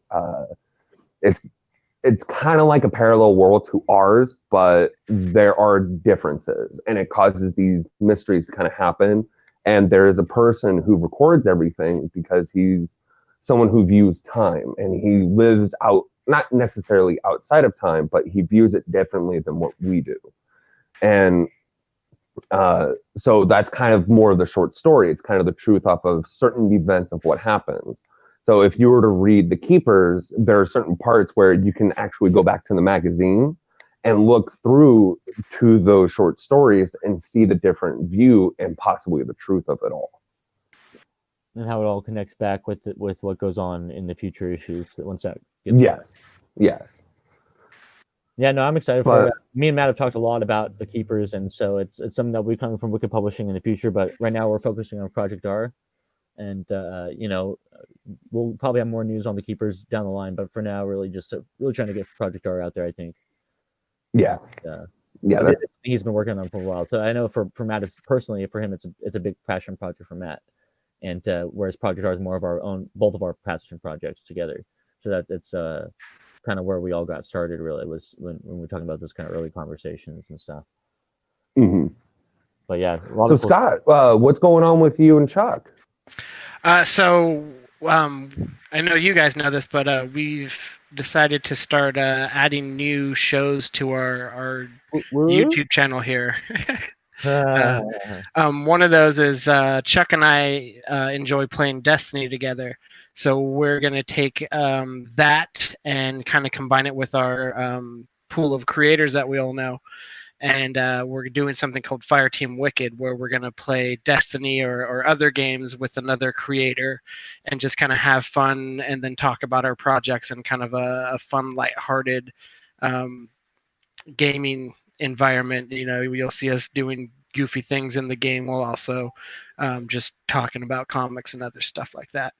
We did a little pilot that was kind of a mix between what we want to do and Meeting of the Minds, which is Chuck and Bob's show. But we should have something here soon. Excellent, and I hope to be on a guest on a future episode in the near future as well. Yeah, we just have to teach you how to play Destiny. Exactly. I was thinking it might be good to teach me how to play Destiny before I get on there and make a fool of myself. But that might be part of the fun too. Oh God, maybe you're right. Hey, that's part of the fun with most games. I mean, shit, there's I don't know if you guys still play Apex, but I play it a lot, and some of the videos that I watch are just hilarious, man. Because people will even take their matches and clip them to make these like hell funny ass little clips, basically, or memes and video memes called Apex.exe. I don't know why .exe. Don't ask me about that, but file, I guess, or something. I don't know. I know it's executable. Like computer programming language, but I mean, as far as it goes, all I know is that shit is great. It is hilarious to me. So yeah, there is a lot of fun to being kind of a new player in a sense, and I'm gonna have to do that. Trying to figure out your bearings. We'll push you off cliffs when you're looking at your menu screen and stuff like that, you know? Yeah, that can happen. That's happened in Apex plenty of times. I did it to Chuck on the pilot episode. I'm like, we had a fun little moment where we're talking about Mario, and he ends up bouncing off my head. Just like randomly while we're talking about it. But it is, I believe, planned to be like an edited show, so we're gonna cut out the boring stuff, and it's probably. I do want to ask you though. So how do you guys capturing the stream? Are you doing like a multi-capture type deal and editing that together, or are you in a single capture? I'm not sure. That's more on Chuck's end. Okay. I'm just there for the witty banter and gameplay. Fair enough. Yeah. But yeah, it'll be cool to see once that show comes out, and that'll be your newer shows that we're coming out with. Yeah, and one of the other ones that we're already doing, we're just gonna do more of is the Jackbox game nights. Heck yeah! In fact, we should probably, as a Wikid Productions team, we should probably start planning out what day we want to do the next one. Yeah, I'm on board for that. Yeah, because it is February now. Right. I was thinking maybe having a meeting, if not this weekend, if maybe next weekend or this week sometime, because I'd like to get the ball rolling on production on some of these new shows and stuff. But yeah, keep an eye out. You know, we'll announce more of these shows. There's a lot of great ideas from all the different Wikid creators. So we'll get some stuff out there and some different kind of content along with these bi-weekly podcasts. Exactly. So not only getting comics and podcasts, you're getting new podcasts, you're getting new shows, new types of shows, and hopefully kind of branch us into a new medium that really kind of makes Wikid stand out among the crowd, because we're trying to do something a little different here. You know, we want to do things our own way. So I'm excited about all these projects. So keep an eye out for more to hear from that, and especially about Fireteam Wikid as being our first announced show, our first new announced show here. You heard it here first, people. So yeah, definitely, that'll be coming soon, and yeah. So I mean, is there anything else you guys want to go over today? I know we're gonna be wrapping up here pretty soon. What do you guys got going on in terms of anything you got going on these days? Just you know what, I've been off for 2 weeks. Wow. I was hoping to get some more just vacation. Oh wow, nice, man. That's but I was sick for most of this week, so yeah. Puts a damper on it, doesn't it? Yeah. But like I said earlier, I've got Drew started with ideas on the next what's the incarnation of the creature from Wrath. She's working on the concept for that, and I've also got her doing the standard cover as well. That's awesome. We've got some ideas. We'll see how they work out. We already had the variant by Rosalind Summers. So I'll have hopefully 2 covers here and a good chunk of the book ready before we do the next Indiegogo. Gotta keep it rolling, man. Keep the train going. I hope to basically streamline that process. I didn't get too much into chapter 2 done when I was doing 1. just because I wanted to see how well it came out and how well it was received. But the plan is chug along this year and try and get 2 chapters out. Yeah, that's awesome, man. So it'll be chapter 2 and chapter 3 then? Correct. Nice, man. And chapter 3 is, I think, the one that a lot of people are waiting for. Oh, wow. That's exciting indeed. Wow. Well, yeah, man, that's going to be awesome to see. And are you going to be sticking with the same crowdfunding platform that you did last time? Yeah, I'm really liking a lot of the flexibilities and added features with Indiegogo. Nice. I don't have a preference political wise. For me, it's more of what are the mechanics and what can I do with it. Yeah, that makes a lot of sense, honestly. And it does seem like Indiegogo has a lot of nice features that I personally would. I think if I ever was doing one, I'd like to use those as well. Yeah, I like the fact that I can attach an image to each of the tiers. I like the fact that you have the in-demand option. Just a lot more flexibility. Also, I like the fact that Indiegogo charges are my backers, so that I don't have this thing where later on people forget and then it draws out and then the funds aren't there. Yeah. That's an issue with Kickstarter. Okay, interesting. Yeah, that's pretty tough situation to be in, Well, no, that's cool, man. I'm definitely excited to see that, and a lot of Wikid comics coming to crowdfunding this year, so there'll be as much as is coming to the store now. Just imagine how much will be there by the end of the year. Oh my god! Like, if we do Emerald City Con next year, and I can get three issues by then, I'm definitely gonna try and make it up there. And that'd be epic. And even if we don't do that one, there's always Rose City Con too in Oregon. I've heard is really good. Mm-hmm. Yeah, but yeah, we'll definitely be hitting conventions with a lot of product. Heck yeah, and not just conventions, but alternate distribution in our own comic stores. So a lot of stuff to look forward to. A lot of big pushes we're going to be making this year. So definitely a good year for us. That's the goal. But I guess we're getting close to the end of our time here. Pretty much we'll start wrapping up now. But is there anything you guys want to say to your fans out there, and anyone who maybe hasn't picked up your book, who you'd like to tell them why they should? Well, to my fans, I'd just say thank you. I couldn't have done this without all of you, and just be patient. I'm getting you your books, and I'm getting you more story, because I know a lot of people have been, when is chapter 2 coming? We're working on it. And for those of you who haven't checked out Wrath, check it out. It's a supernatural character-based drama with 2 young characters, best friends, and how they're dealing with this unique situation of Doug dealing with this newfound power. And that's coming soon to the Wikid store if you missed the campaign. Yep. Just have to wait a little bit. Not too much longer now. Once we get all the backers fulfilled, then we can put it up on the store for the rest of everyone out there. Yep, and put the digital out as well. Definitely. Oh yeah. Mm-hmm.